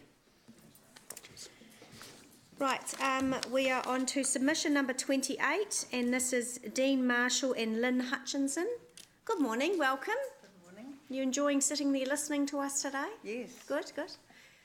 All right, so they are private landowners. They've been given 10 minutes, submission number 28, so we're in your hands. Oh, you're speaking separately, aren't you? Are you, or together, Dean? No, you are I'm speaking on behalf. Okay, great. All right. So, good morning, Madam Chair, councillors and staff members. My name is Lynn Hutchinson, and I represent myself and my husband Dean Hutchinson. We are private landowners. Thank you for the opportunity to be heard today. By way of introduction, we own and reside on a 4-hectare land holding at Hutchinson Road, Te Rapa North, with Fonterra Te Rapa site to the south of us and the Perry Group recent development adjacent to our northern boundary, all within the HCC catchment. We have lived on our property for over 30 years. Our land is in 3 titles and is currently zoned deferred industrial. The committee may refer to Appendix 1, Part A for details.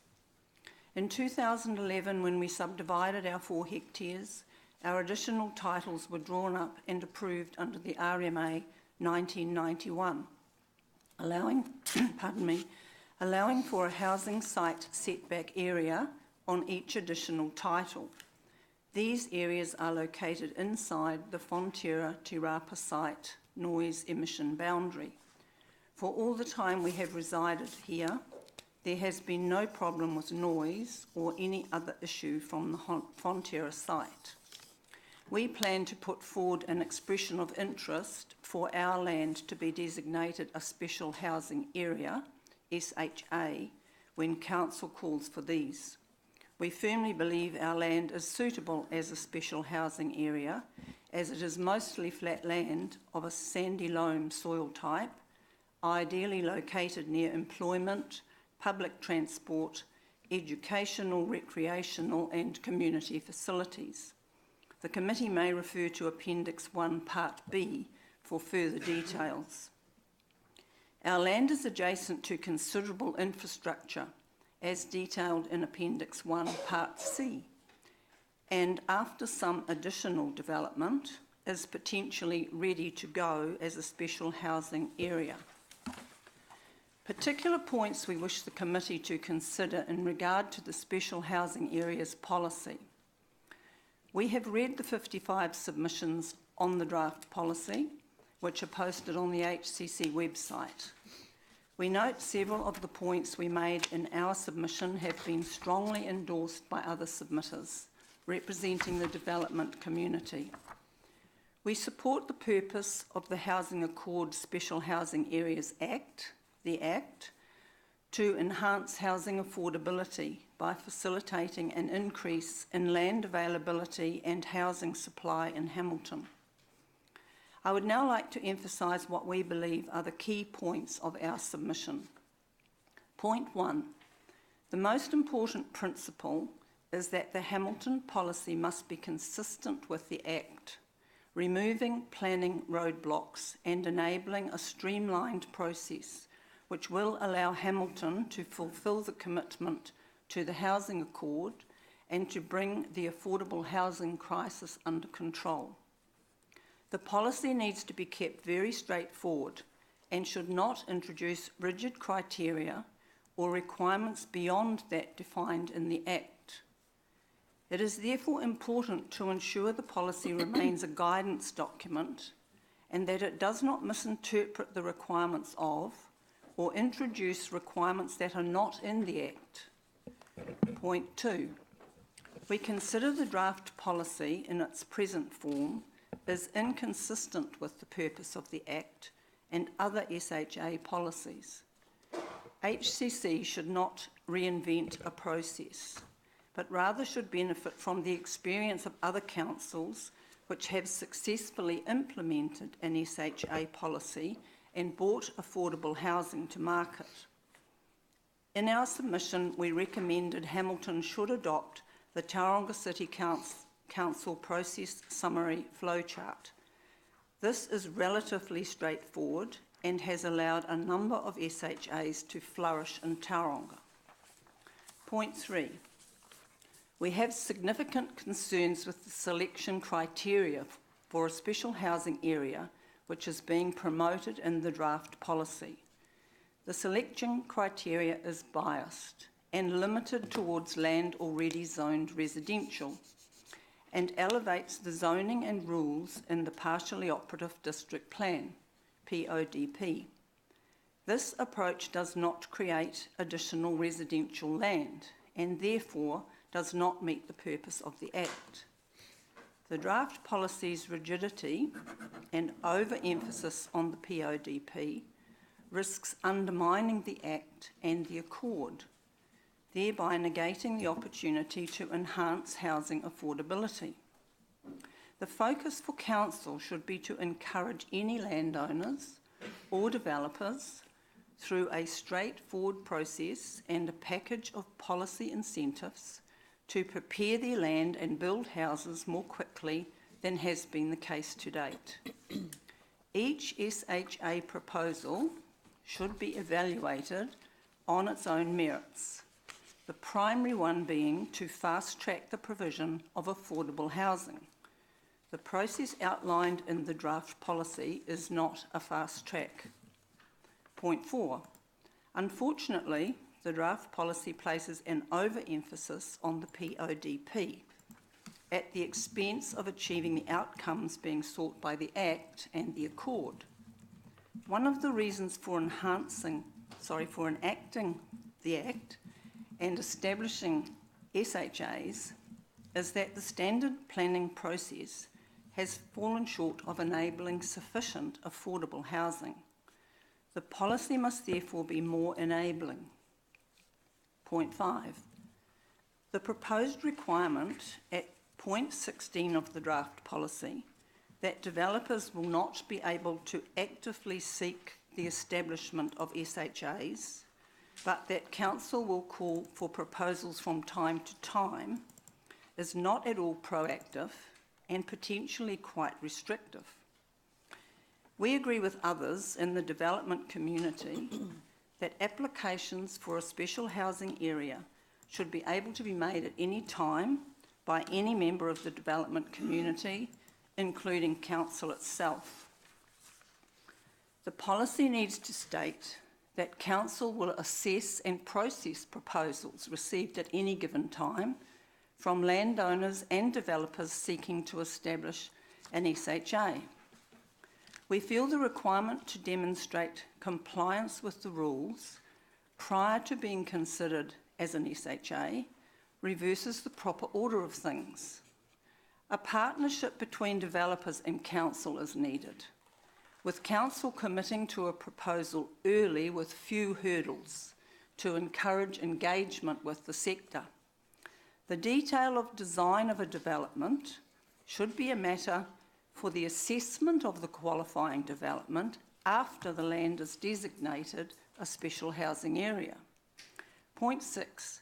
With regard to the draft policy emphasis on private housing providers and social housing providers, we firmly believe all members of the development community, landowners, developers, private housing providers and social housing providers should be treated equally. Point 7. We envisage the potential occupants of the affordable homes, which will be completed within an SHA, will include a number of sectors in our community, including first home buyers, social housing, retirees, public sector workers, refugees and new immigrants, making for diverse and interesting communities. Finally, point 8. We agree with the view expressed by Fonterra that the SHA policy should clearly identify community amenities that would be regarded as essential, desirable prerequisites for any SHA, and that the starting point should be that a proposed SHA is located within a 1 kilometre radius of an existing school, neighbourhood centre and public transport route. Our land holding at Te Rapa North would fulfil those prerequisites. In conclusion, thank you for your time today. Any questions? Thank you very much, Lynn. We'll go straight to questions with Councillor Mallett. Thank you, Lynn. Do you do the job? My job is part of our land holding operation. You don't want to apply for a job in the Hamilton City Council Planning Department, do you?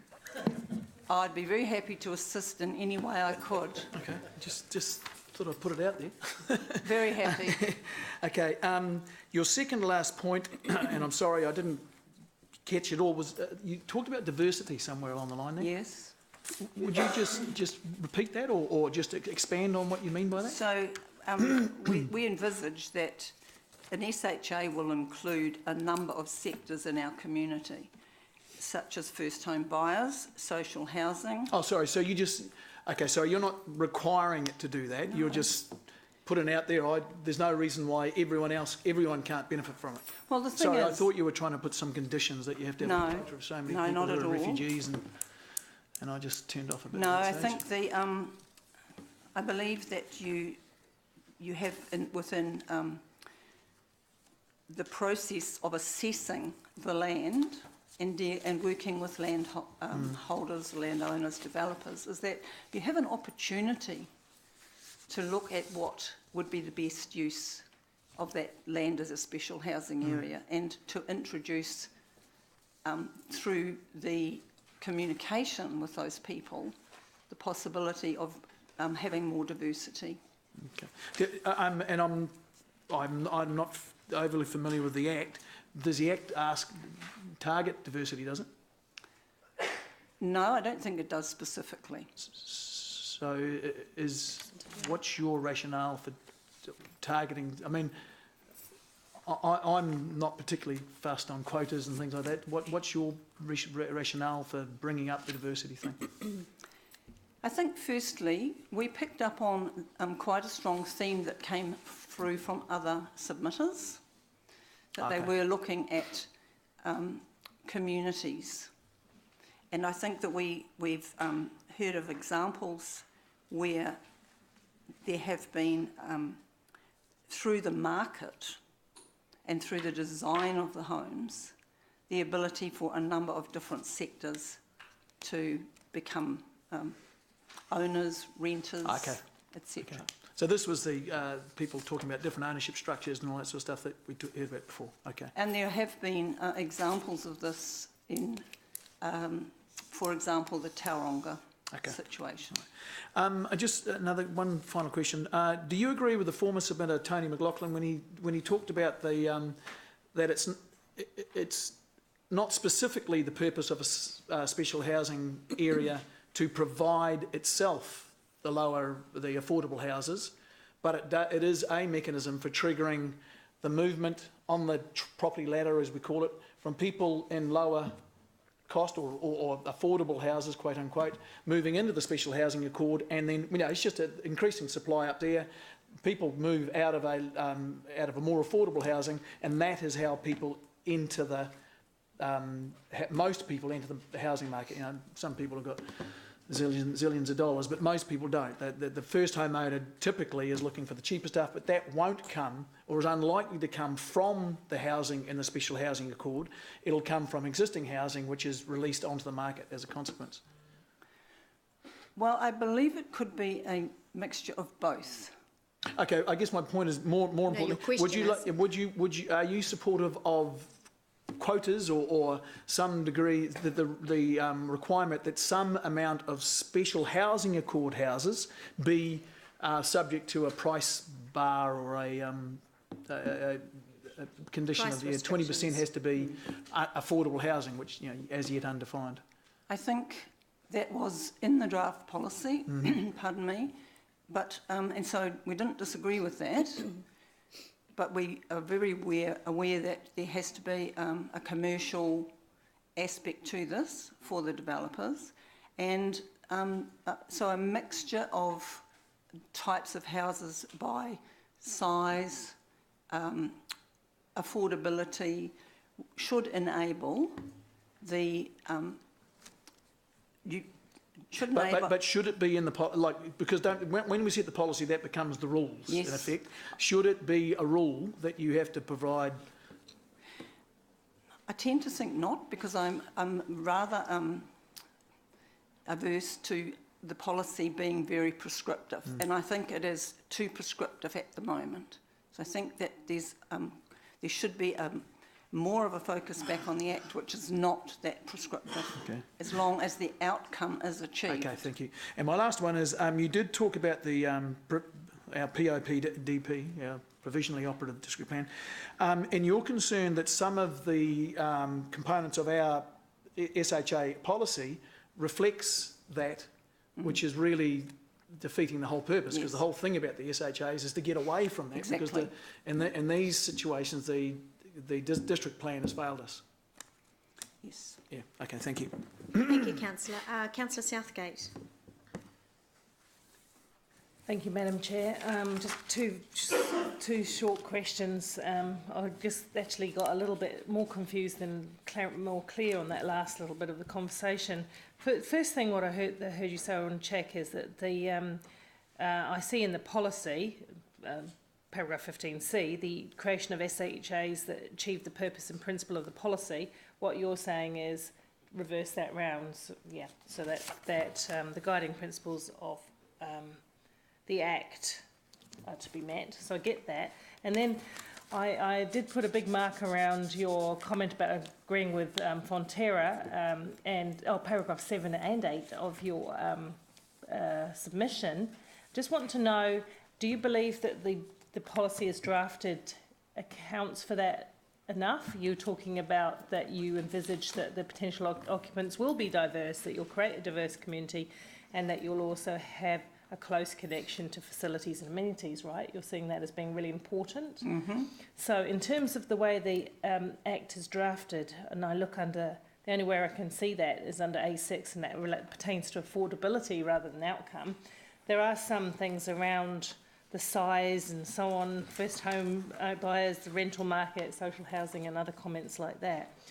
Are you saying it would be better to express these as outcomes rather than to create rules to drive those? Or because I thought you were suggesting that, you know, it would be reasonable to require a mixed kind of development in a SHA. I think I partly answered that in speaking to Councillor Mallett, in that we are not in favour of too much prescription in this.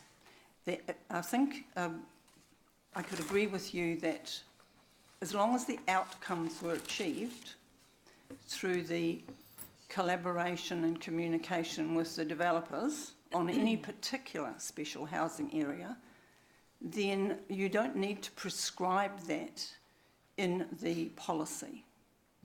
How would you ensure that it was provided, those outcomes were provided for?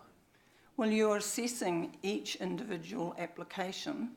Against principles or against objectives? Firstly, against the Act. But the Act is silent in terms of mixture of the type of community you might see. It's well, silent in terms of its placement to amenities and facilities, isn't it?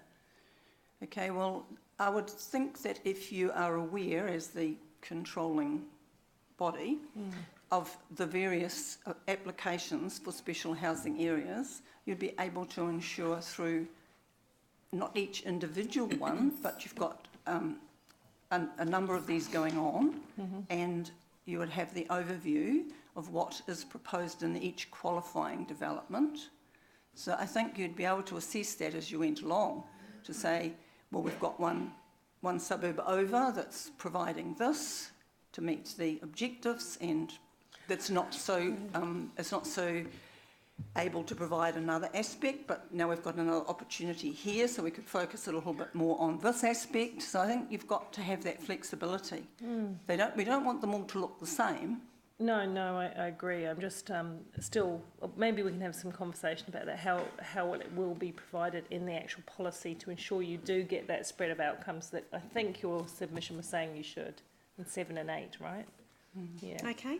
Okay, Great. Thank you. Thank you, Councillor. Councillor Henry. Thank you so much for your submission. Look, I just one clarification in under 6. You said that we firmly believe all members of the development community should be treated equally. So I assume they're not treated equally. Or what do you, well, there what do you want there was a point in the policy which I didn't feel was perhaps treating everybody equally, in that it did propose that social housing providers would not have to meet the minimum of 10 dwellings in a special housing area. Okay. So I guess that was the driver for that point. Okay. I don't believe that we should have different rules for different participants. Okay, thank you so much. Thank you, Councillor. Councillor Taylor? Thank you, Angela. Thank you, Lynn, for your submission.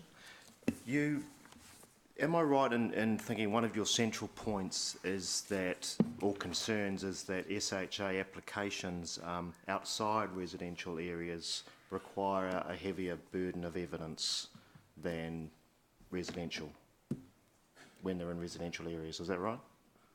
Yes, I think that would summarise it.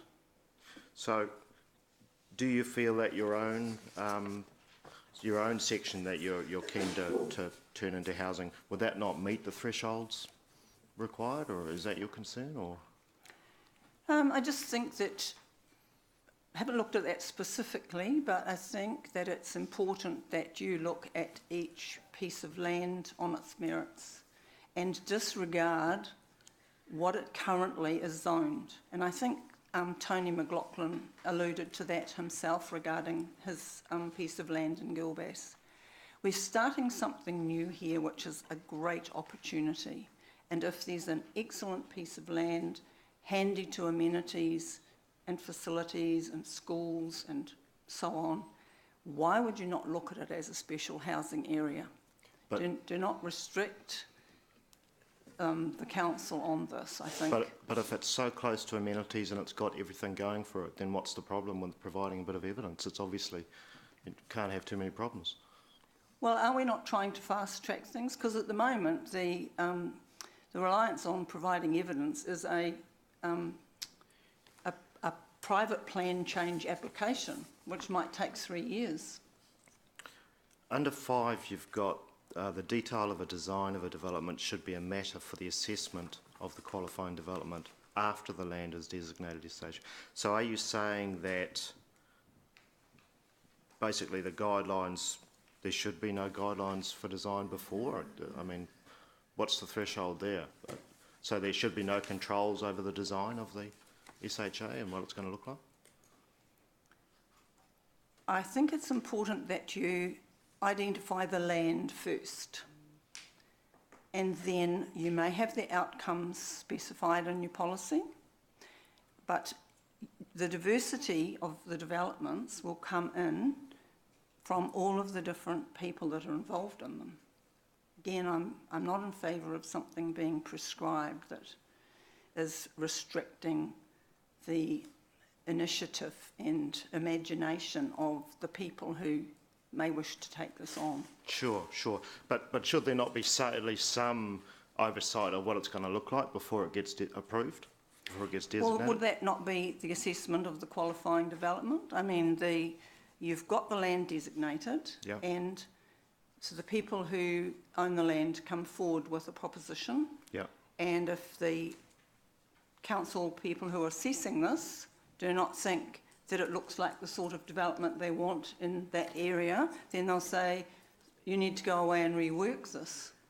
I didn't think that was a very difficult thing to do, especially with the oversight that the assessment team will have on what is happening in other special housing areas around the city. Okay. The individual landowner will not have that oversight. Thanks, Lynn. All right, thank you. I just have one question. Lynn, why haven't you developed the land already? Is it because it's industrial zoned? Exactly. And what is it a question of cost, because you're still going to have under this policy as it is draft, you're still going to have to go through that process of rezoning it at your cost? The only thing that's changing is the timing of that? Well, timing is very important, and you're probably aware that there's been major changes in that very niche little area of the city since the land came into the city in 2011. Okay, yeah. So, but is the barrier the length of time it would take? Is that what you're telling me? That's one aspect, but I think rather we have been watching with interest what is happening in our immediate area and looking to what might be the best use of that property that we have there. And when we became aware of the special housing areas coming, the accord being signed by Hamilton City we could see that this would be a perfect area. Yep, great. You've answered my question. Look, thank you very much for your submission today. Right, our next submitter is Nick Green, and Nick is from Habitat for Humanity. Where are you? There you are. Haven't seen you for a while. It's been a while. Welcome. This is submission number 31, committee members, and Nick, you know the drill. The bell will go at 9 minutes, giving 1 minute wrap-up time, and then we'll go to questions. Thank you. Thank you, Councillor O'Leary and councillors, for the opportunity to speak today about something that we at Habitat hold very close to our hearts, that being the issue of affordable housing here in Hamilton City, where we've been active and involved for over 20 years. My name's Nick Green. I'm the General Manager of Habitat in the Central North Island, and I know many of you are aware of Habitat and have in fact been supporters of our work over many years, and we thank you for that. For those of you who don't know us, we've come a long way from our roots as solely an affordable home ownership entity, and we now have a range of activities including social rental properties, pensioner housing, a home repair program with the District Health Board, as well as our flagship home ownership entity. I welcome the opportunity to talk to any of you about this more if you'd like outside of this presentation. To start, I'd like to congratulate the Council on drafting and consulting on this very important area of policy. We do endorse the need for special housing areas in Hamilton to help address affordability by facilitating the increase of land and housing supply. We recognise the role of the private market and that increased supply will go a long way to easing some of the pain that is being felt by some of our more vulnerable citizens. We must also accept that as the United Nations has in its Universal Declaration of Human Rights, that housing is a right of our population. It is a role of council to represent the best interests of Hamilton City, and access to affordable housing is one of the 10 priorities in the Hamilton Plan Vision Statement. I think current planning rules have very obviously limited the growth of affordable housing. Hamilton is not alone here. This was in fact a key finding of the Productivity Commission's report into housing affordability that clearly stated that there is no need for our houses to be this expensive. We can construct quality, affordable homes, but it will take councils and developers to work together so that sections can come to the market quickly and at a price that makes the building of homes affordable. It also went on to say that councils should ensure that they aren't putting up barriers to development and should take a less constrained approach to urban planning. We obviously endorse these findings. Perversely, it would seem that the planning restrictions currently in place have encouraged higher cost housing as developers are driven to produce properties with higher margins. Your consent data indicates that you are on target for housing number outcomes, but the mix is imbalanced and it does not contain many lower cost homes for families. Special housing areas need to be special. The current draft policy is a reference to the partially operative district plan is too restrictive and fails to allow us fast track.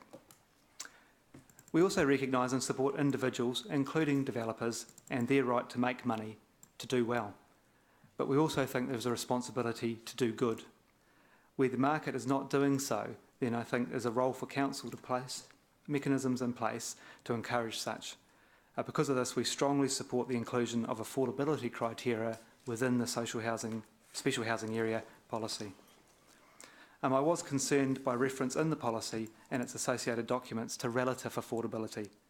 There's a need to establish affordability in real terms, not to just make one part of the development slightly cheaper than the rest, but still remaining out of reach to all but the wealthy or heavily indebted. At Habitat, we work on affordability guidelines of 30% of gross income or house prices around 5 times the median household income. In both cases, Hamilton is already classed as being unaffordable. To put this in context, a family with 2 working adults doing 80 hours a week on minimum wage could only affordably afford to buy a home of $310,000. At present, in all of Hamilton City, there are only 9 such homes, less than $350,000 listed. For single income families, the situation is much worse.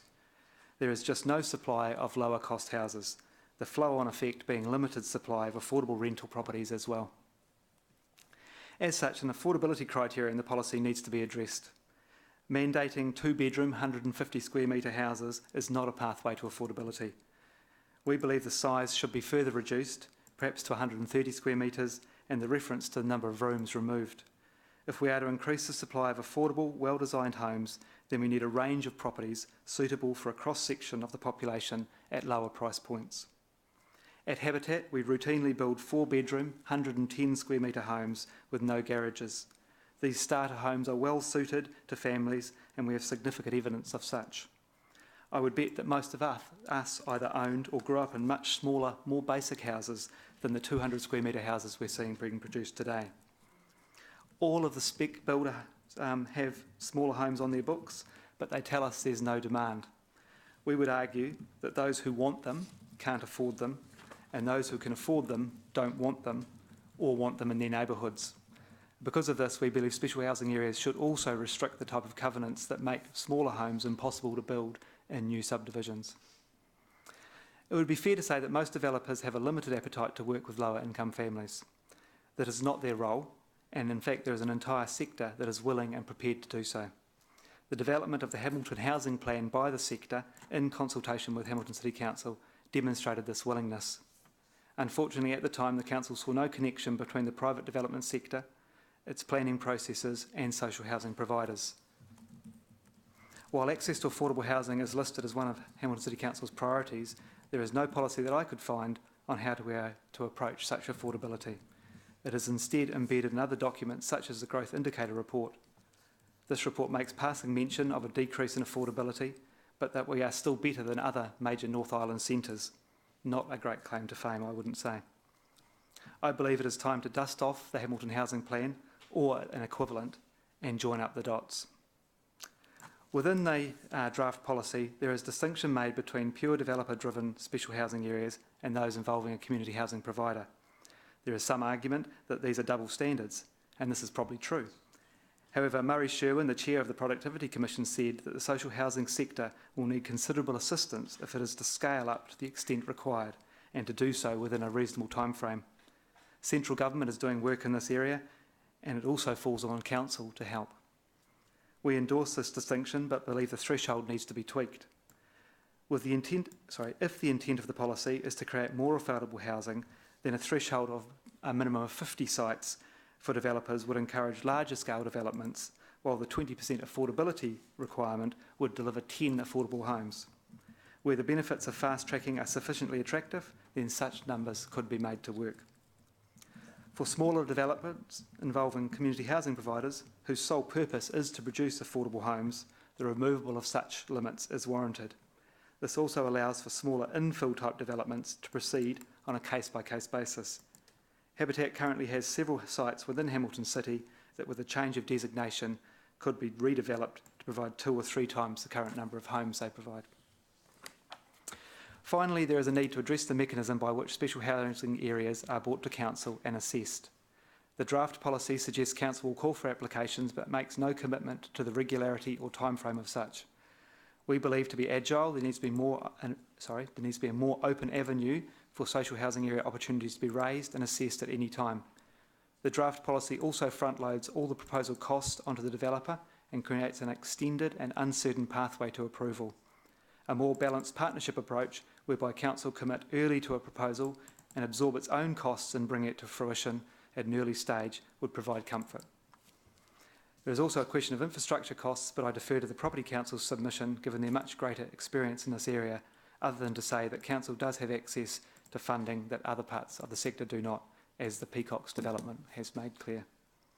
Habitat for Humanity remains enthusiastic and ready to work with council and the development community to create simple, decent housing to those in our community who fall outside of what the market alone can deliver. Thank you. Great, thank you, Nick. We'll go straight to questions. Councillor Southgate.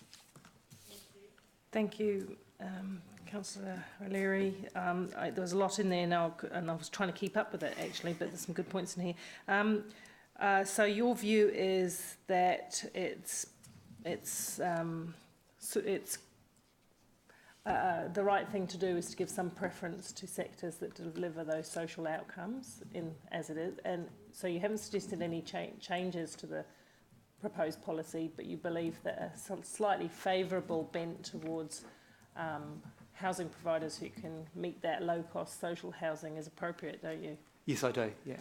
Okay, and the other, so you're saying that it should be more specific about working with the social housing sector in its language? Yes, in that's policy? correct. This earlier this morning, don't know how long you've been here, but we had a number of submitters talking about building quality, not just numbers of houses, and we've had some pictures of lovely subdivisions, and then we've had some pictures of the long grey roads. So what's your view on being experts at building these houses for new families? What's your view on the quality versus the number? In other words, how do we maintain family homes at a low cost that still provide a quality community feel about them? So I think design is imperative. You know, we've come a long way from building, cookie cutter houses, and so houses that are well designed, that are warm and dry, that are cheap to run, that are cheap to live in, are part of what's needed for an affordable community.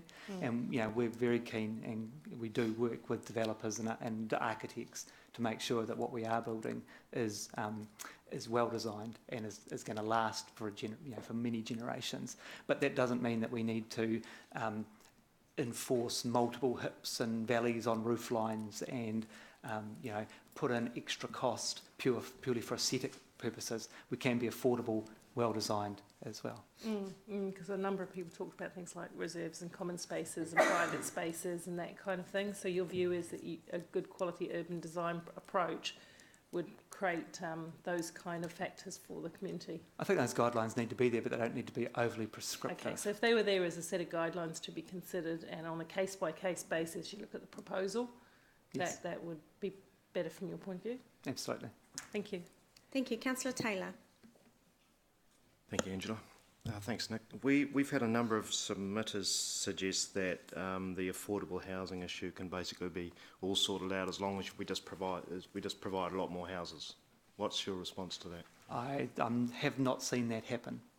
I think that yes, there is a supply-demand equation, but there are people in our society who, regardless of that supply, are still going to be alienated from being able to access affordable housing.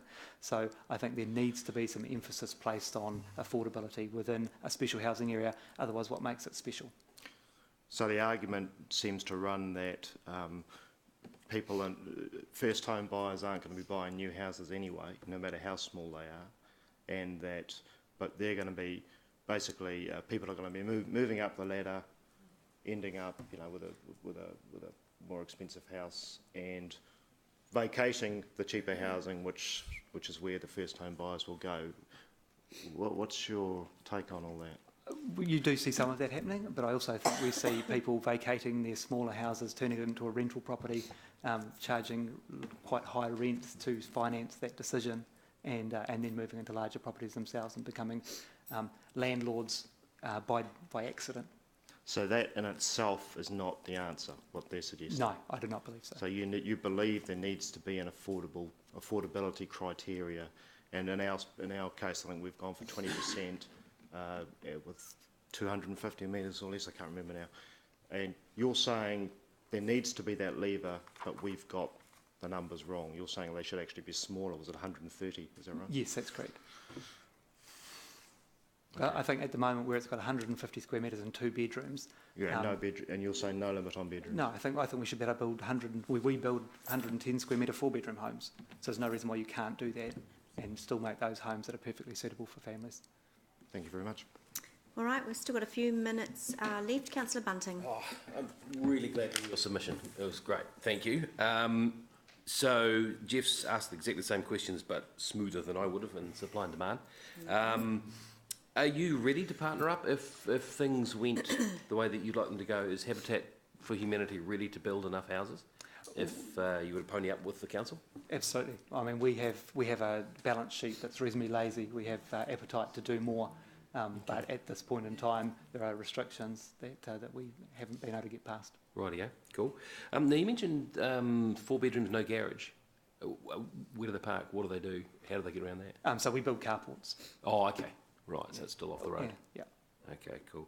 No, that's all I need. Thank you. Great, thank you. Councillor McPherson. could do bus stops outside the door, no need for cars, maybe, if they're in the right place.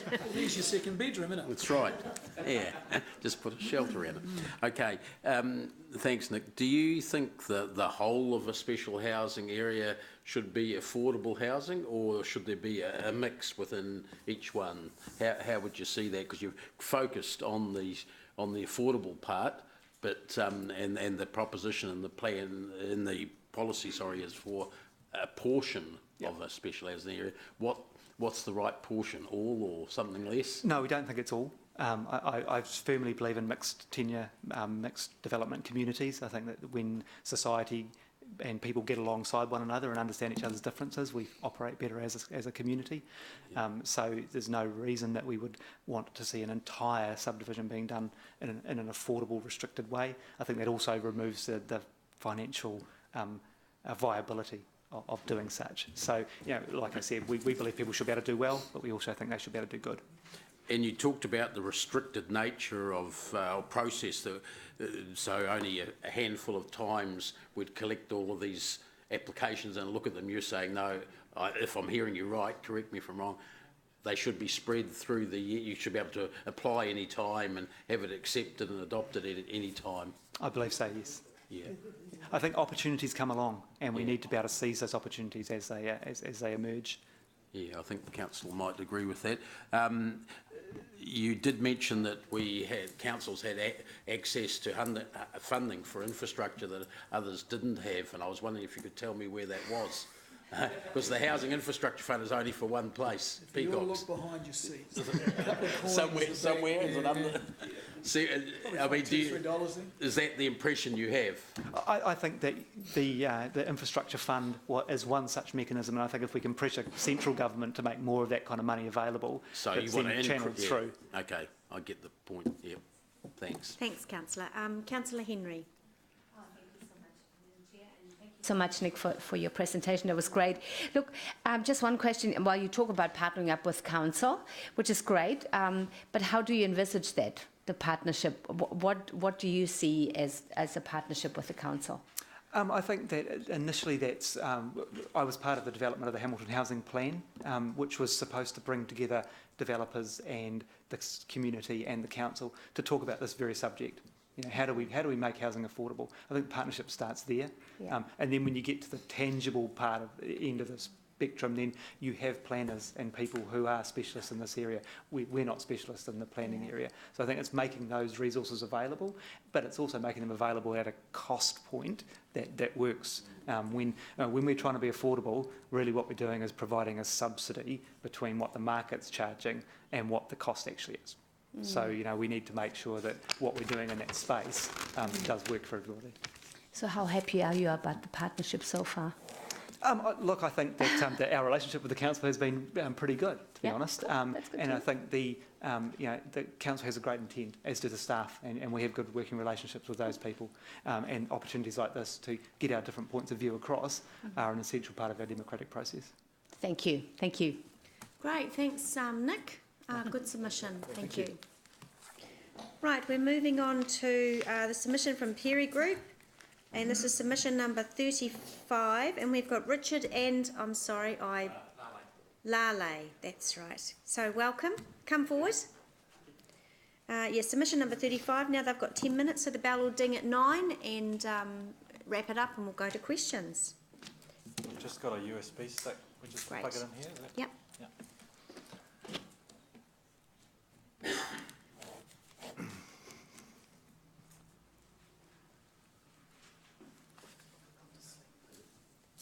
So thanks very much for the opportunity to come along and speak today. We've only got 10 minutes, so we've tried to keep our presentation brief and within the 10 minutes. So we're assuming that our submission's been taken as read, and we're just going to quote a few stats back to you, but all those stats you would have read as well. So Lali's just going to talk about the process, the SHA process and private plan change process and our interpretation of the SHA. And then just finally I'll speak about a development out north that Perry's have got, Te Awa Lakes, and how that may be able to assist the city within the SHA framework. So once we've got that presentation up, Lali will just talk about the SHA and how we interpret it.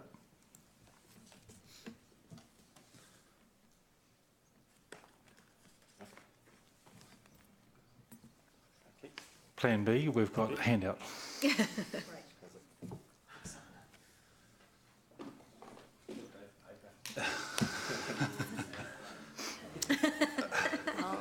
Electronic doesn't work. Thank you.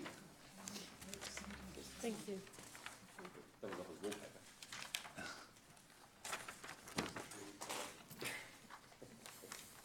Thank you. It's probably on recycled paper. I'm sure it's made on recycled paper. Must be.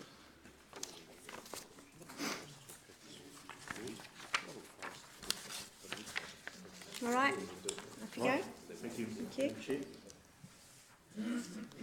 So what as Richard has noted, what we've tried to do is you would have had a lot of submissions around the detail, a lot of technical analysis around what's being put forward, so we didn't want to go back through all of that.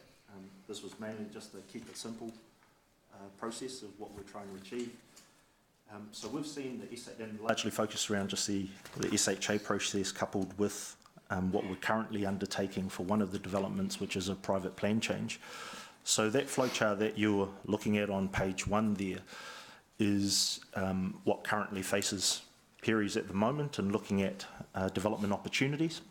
And on one particular development we're undertaking both processes as a choice to make sure that we actually get the project through. It would have been great to have been able to pick one and only spent the cost of one, but we've actually undertaken both of them to make sure that we cover both. Now, respecting the fact that the SHA is still working through a process at the moment, they still largely end up in a very similar position. In our view, they both end up in a position of maybe identifying areas where things can be undertaken, but then there's still the process of resource consent and there's still a process of building consent that follow those.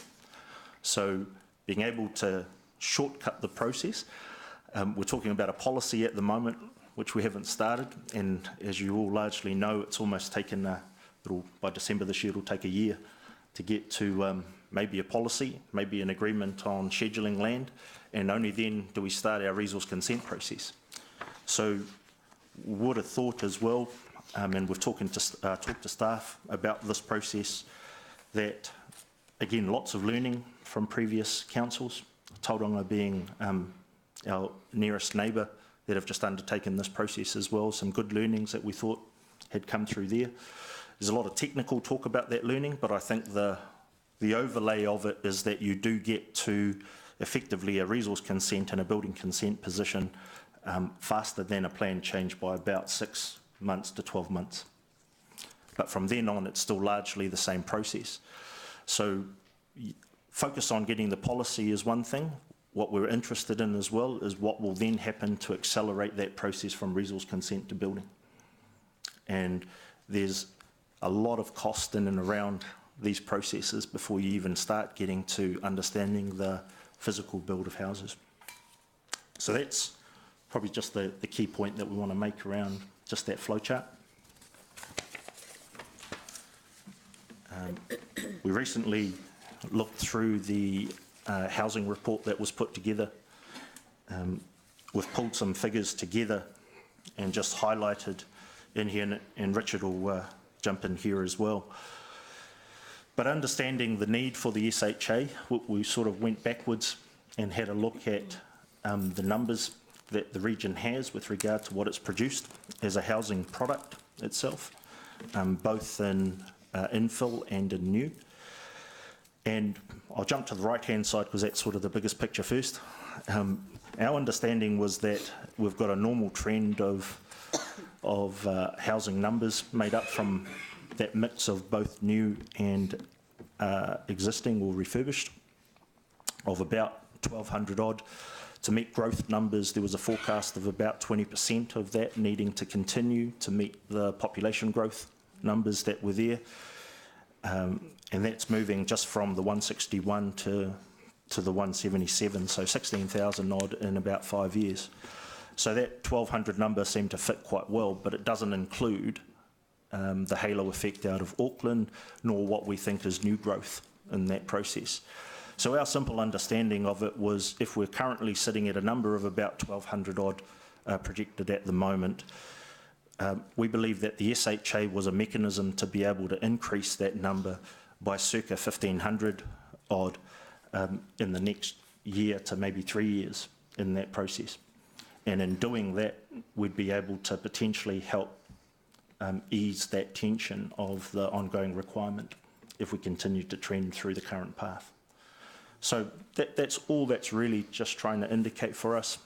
If I put an analogy on it, from an investment and development perspective, basically we've tried to understand the symptoms of the illness.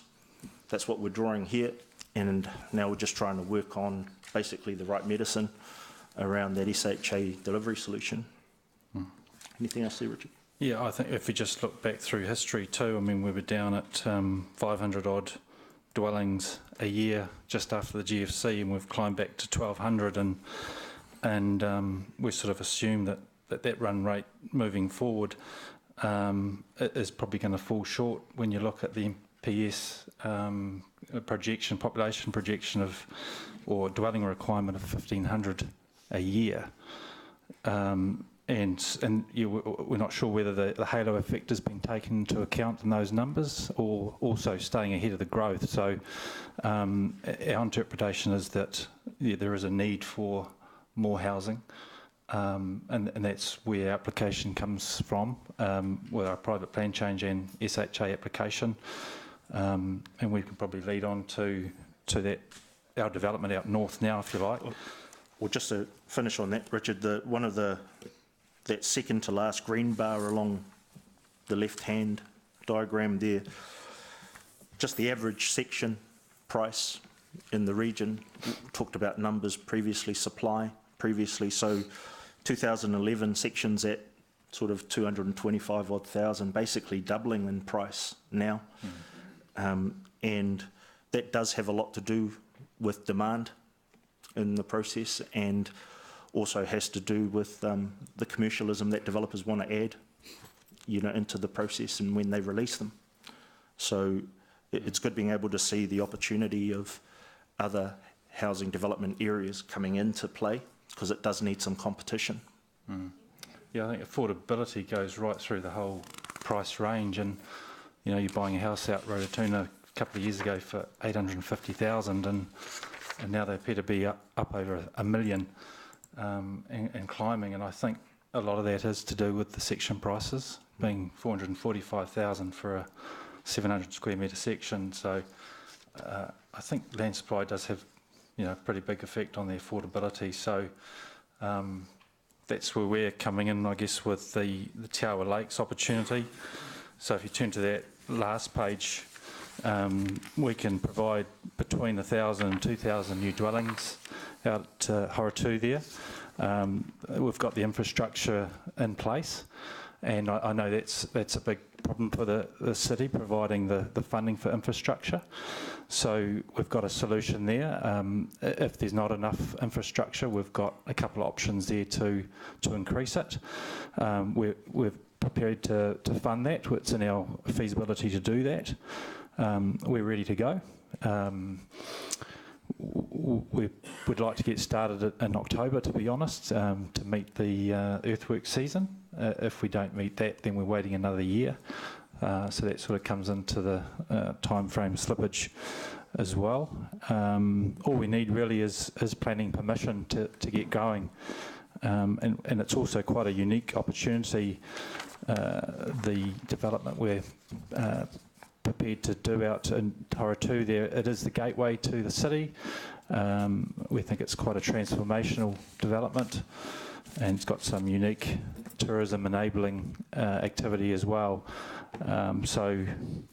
We've just put together this last slide, which just shows where some of the land supply, the greenfield land supply, is coming from within the city. And I guess the question mark is do we have the infrastructure in place for the likes of Rototuna and Peacocks? Although they have funding solved the Peacocks one, I guess it's just the time frame when that comes on stream. So we think Te Awa Lakes can help bridge a gap as well. Okay, sorry, we have gone nearly to 11 minutes. I'm keeping a time here, so I think the bell's broken. It's not your fault. So I'm going to stop you there because we've got a list of questions from elected members, so we're going to crack on to that. So we do. Councillor Southgate. Thank you. Good afternoon. I understood the point around areas outside of the proposed district plan.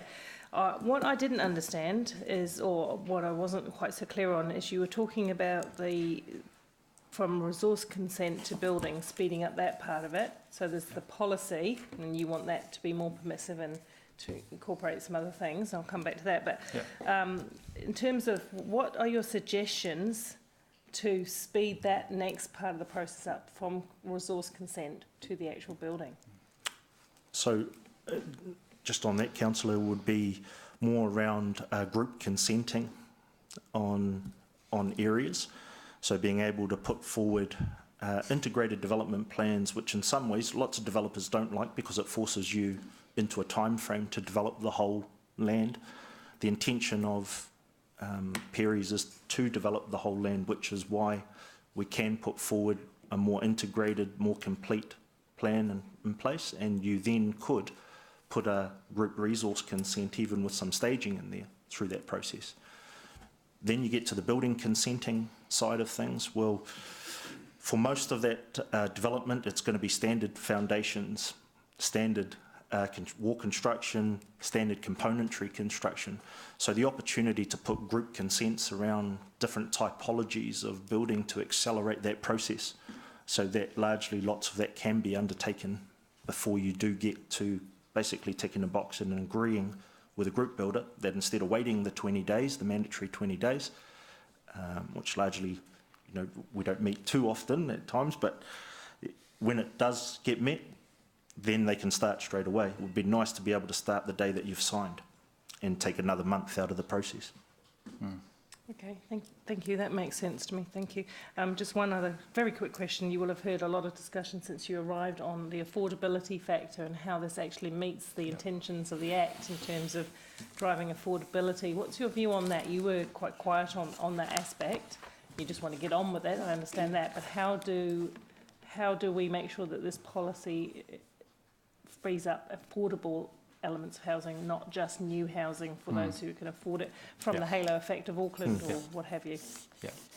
I think to start with, we've got another development out beside the Ngauahia Golf Course, and we're released 40 lots there last year. So the average price there for the land and house package was around 435,000. So there are options to provide more affordable housing on cheaper land. And in Hamilton? Well, in Hamilton, well, I guess within this development we've got the bypass running right through it, so we've got room for more affordable housing on we call it Horatu West. So I think the other piece to that, Councillor, is urbanisation requires that consideration of better design in this process. So it won't just be about supply to help that affordability piece as part of this overall development. And I think Nick Green made the point previously, is that when it's this big a development, the potential is to create a well-coordinated, integrated design concept with a mixture of product, and it doesn't become a $2 million suburb in that process. Okay, so Hamilton keeping those outcomes in the policy would be reasonable.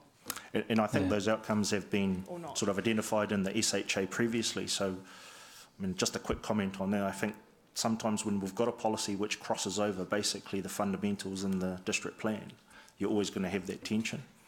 Thank you, Madam Chair. Yep, thank you. Sorry, we need to keep questions sharp, elected members. For timing reasons, Councillor Henry. Madam Chair, thank you so much. Look, just one quick question. I think maybe you've partially already answered that one because you've done quite a few developments. How can it some 700 square metre land can double within a few years. It's still the same land, it's still the same size, it's still got the same grass on it, and it's still the same owner. What happened? You know, is it, yeah, I'll let you answer that. Yeah, I think out north, we're just prepared to run out of land. I've got family members who are builders out there, and I was sort of quite close to their situation, and 1 year they're paying sort of $325,000 for a section, and then a few months later it was $445,000, and they're being snapped up so quickly. I just think we probably need to stay ahead of the growth. Demand. Demand. Growth and demand, yeah. And you just answered a mixture. You will have a mixture of housing out at the lakes as well. So there's different affordabilities there.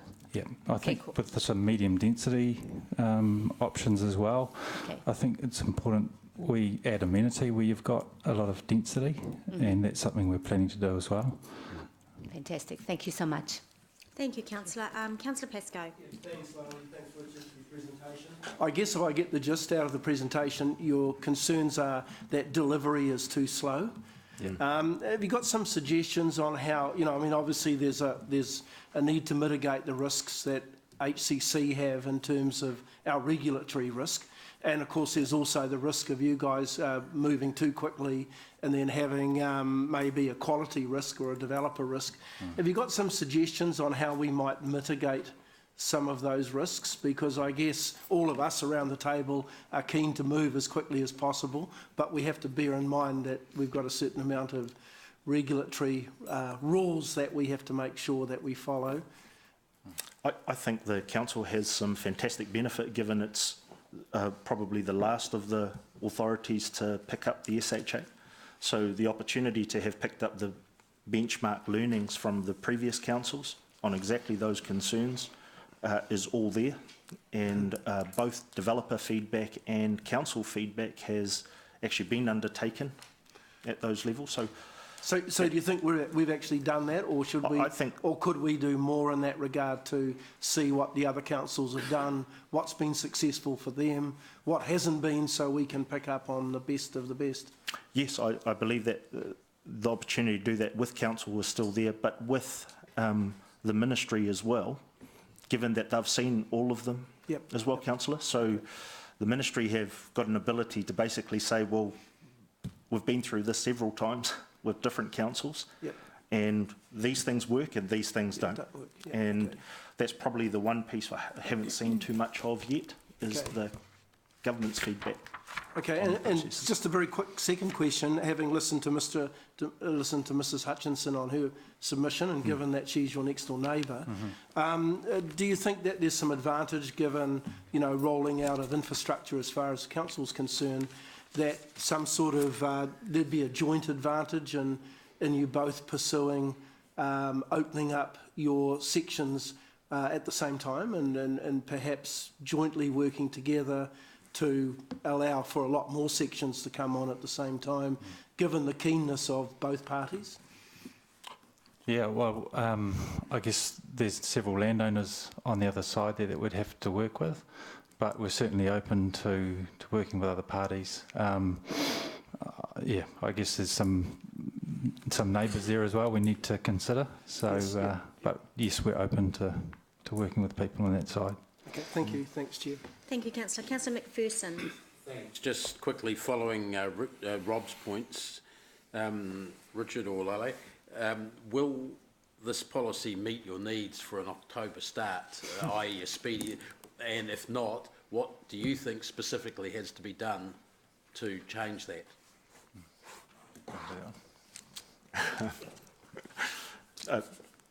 Tough question.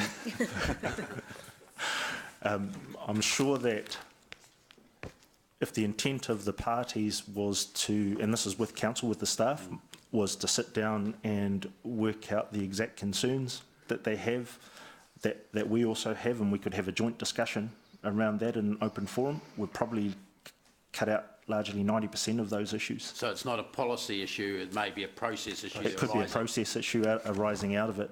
I mean, the hard thing always for the staff is that they're trying to defend a and work with a district plan that they've put in place, of which the SHA cuts directly across.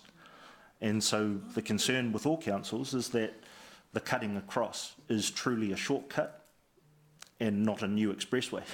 So that's the part that we're trying to understand. And given, again, to Councillor Pascoe's question, the fact that it's been through the process before and how some people have expedited this, I think it's Auranga in South Auckland, 21 or 22 day processing period for that SHA, in a collaborative approach with the council there, working through the policy in the same way. So I think the opportunity is definitely there to do it, and it's more about sitting down and working out how.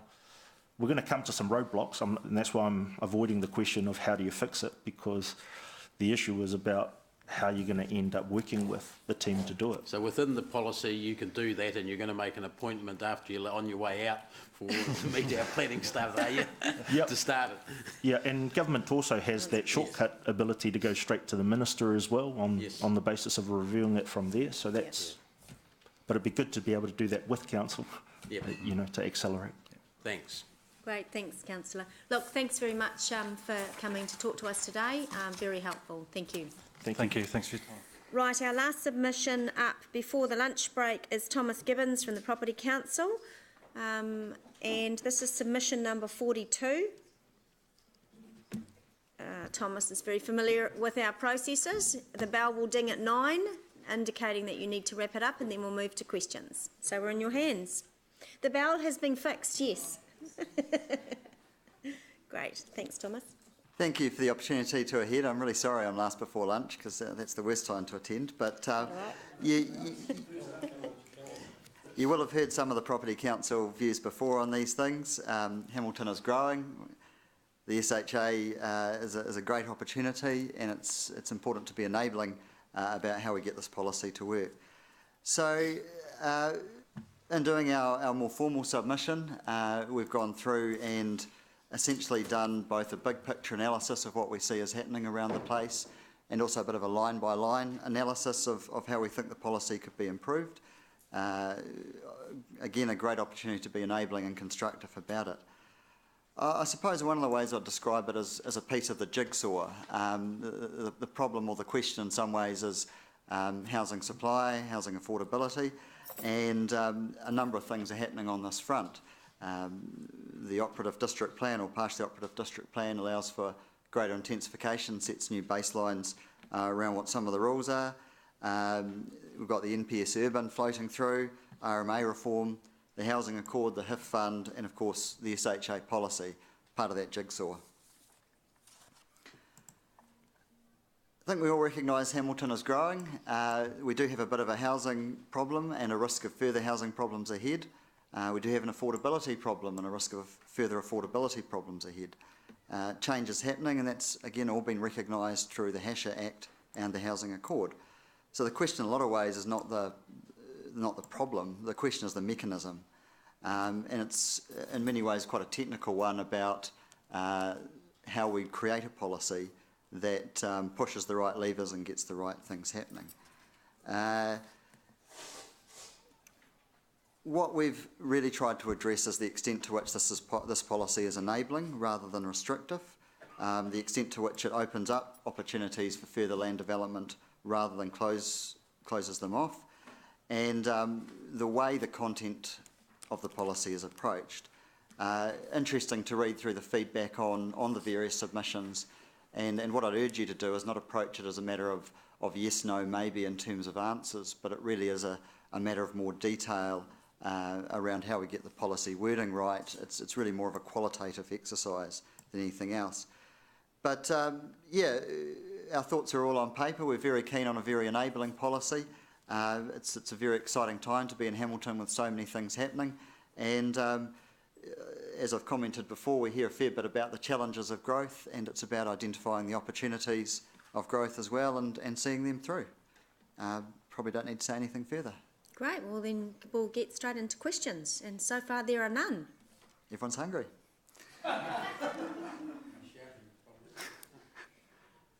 There literally are none of you. No. Don't feel obliged. Okay. sorry. Yes, no, go councillor. When you came and spoke to us 2 or 3 weeks ago, you were talking about wanting a supremely cut down version, I think, or that would be the policy. Have you had any more thoughts on exactly what they would be? I think that was... so we've gone through, as I said, line by line and tried to alter the content. Look, I would have hoped you'd appreciate at the time the degree of flippancy in saying have a one-line policy. I was thinking a little more, 1 page. But I think that the point is,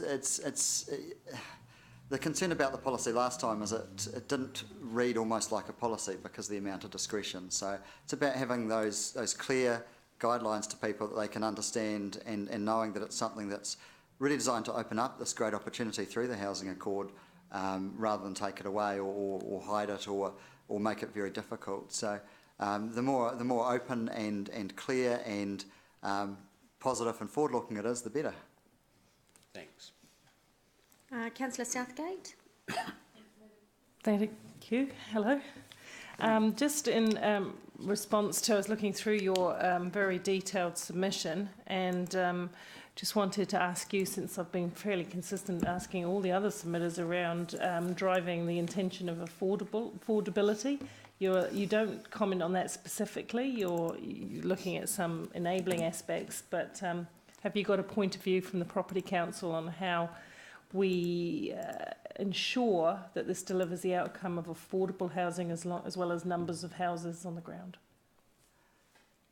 Sure. So reluctant to go beyond the submission in terms of comment, but what I could say is there's been a range of views expressed to me in my role, not all member views, but a range of community views about how you measure and address affordability as a concept. One of the most glaring, I would think, is that 150 square metres is not necessarily a small house, and some people have fed back views around that. Appreciate you've got to have a cut-off somewhere, and probably the research has been done around that as a lever, but yeah, you could build smaller houses which are quite adequate and therefore affordable because they're not going to cost as much to build. That's a key lever. I think there's a range of factors to affordability, and again there were suggestions at one stage, is there a manner of tagging affordability to a certain percentage of average house price? That would be another way to do it. I don't think necessarily there's a fixed answer to those, but it's certainly useful to consider and address the different ways in which we can encourage and enable and to some extent mandate affordability if we're going to have this process. So, for example, having a different threshold for size and, for example, approaching affordability in a quantitative sense rather than a size sense. Those are both mechanisms. Are they the right ones? Not sure. But those are some of the views that have been communicated. Okay, so at least at a board objective level, it would be appropriate for council to maintain a focus on affordability in their policy? I think that's one of the key things that SHA is about, but it's also it's one part of the mix in terms of the policy. Yeah, I know it is, but you didn't mention the affordability in your submission, so I took the chance to ask you. Sure. Yeah, no, it's an important part of the mix. Thank you. Thank you. All right, thanks very much, Thomas. You've given us a few more minutes for lunch, so we're very appreciative. Enjoy. Thank you very much. Thank you. All right, members, we will come back at... we have had submission number 44 withdrawn, but for good reason. They are meeting Minister Nick Smith today regarding special housing areas. So you should have that letter there on your desk. So we will come back at 2 p.m. is our next submission. No, they didn't. No, they're just not speaking. Yeah. Yes, 2 p.m. is our next submitter is due. All right. Thank you very much.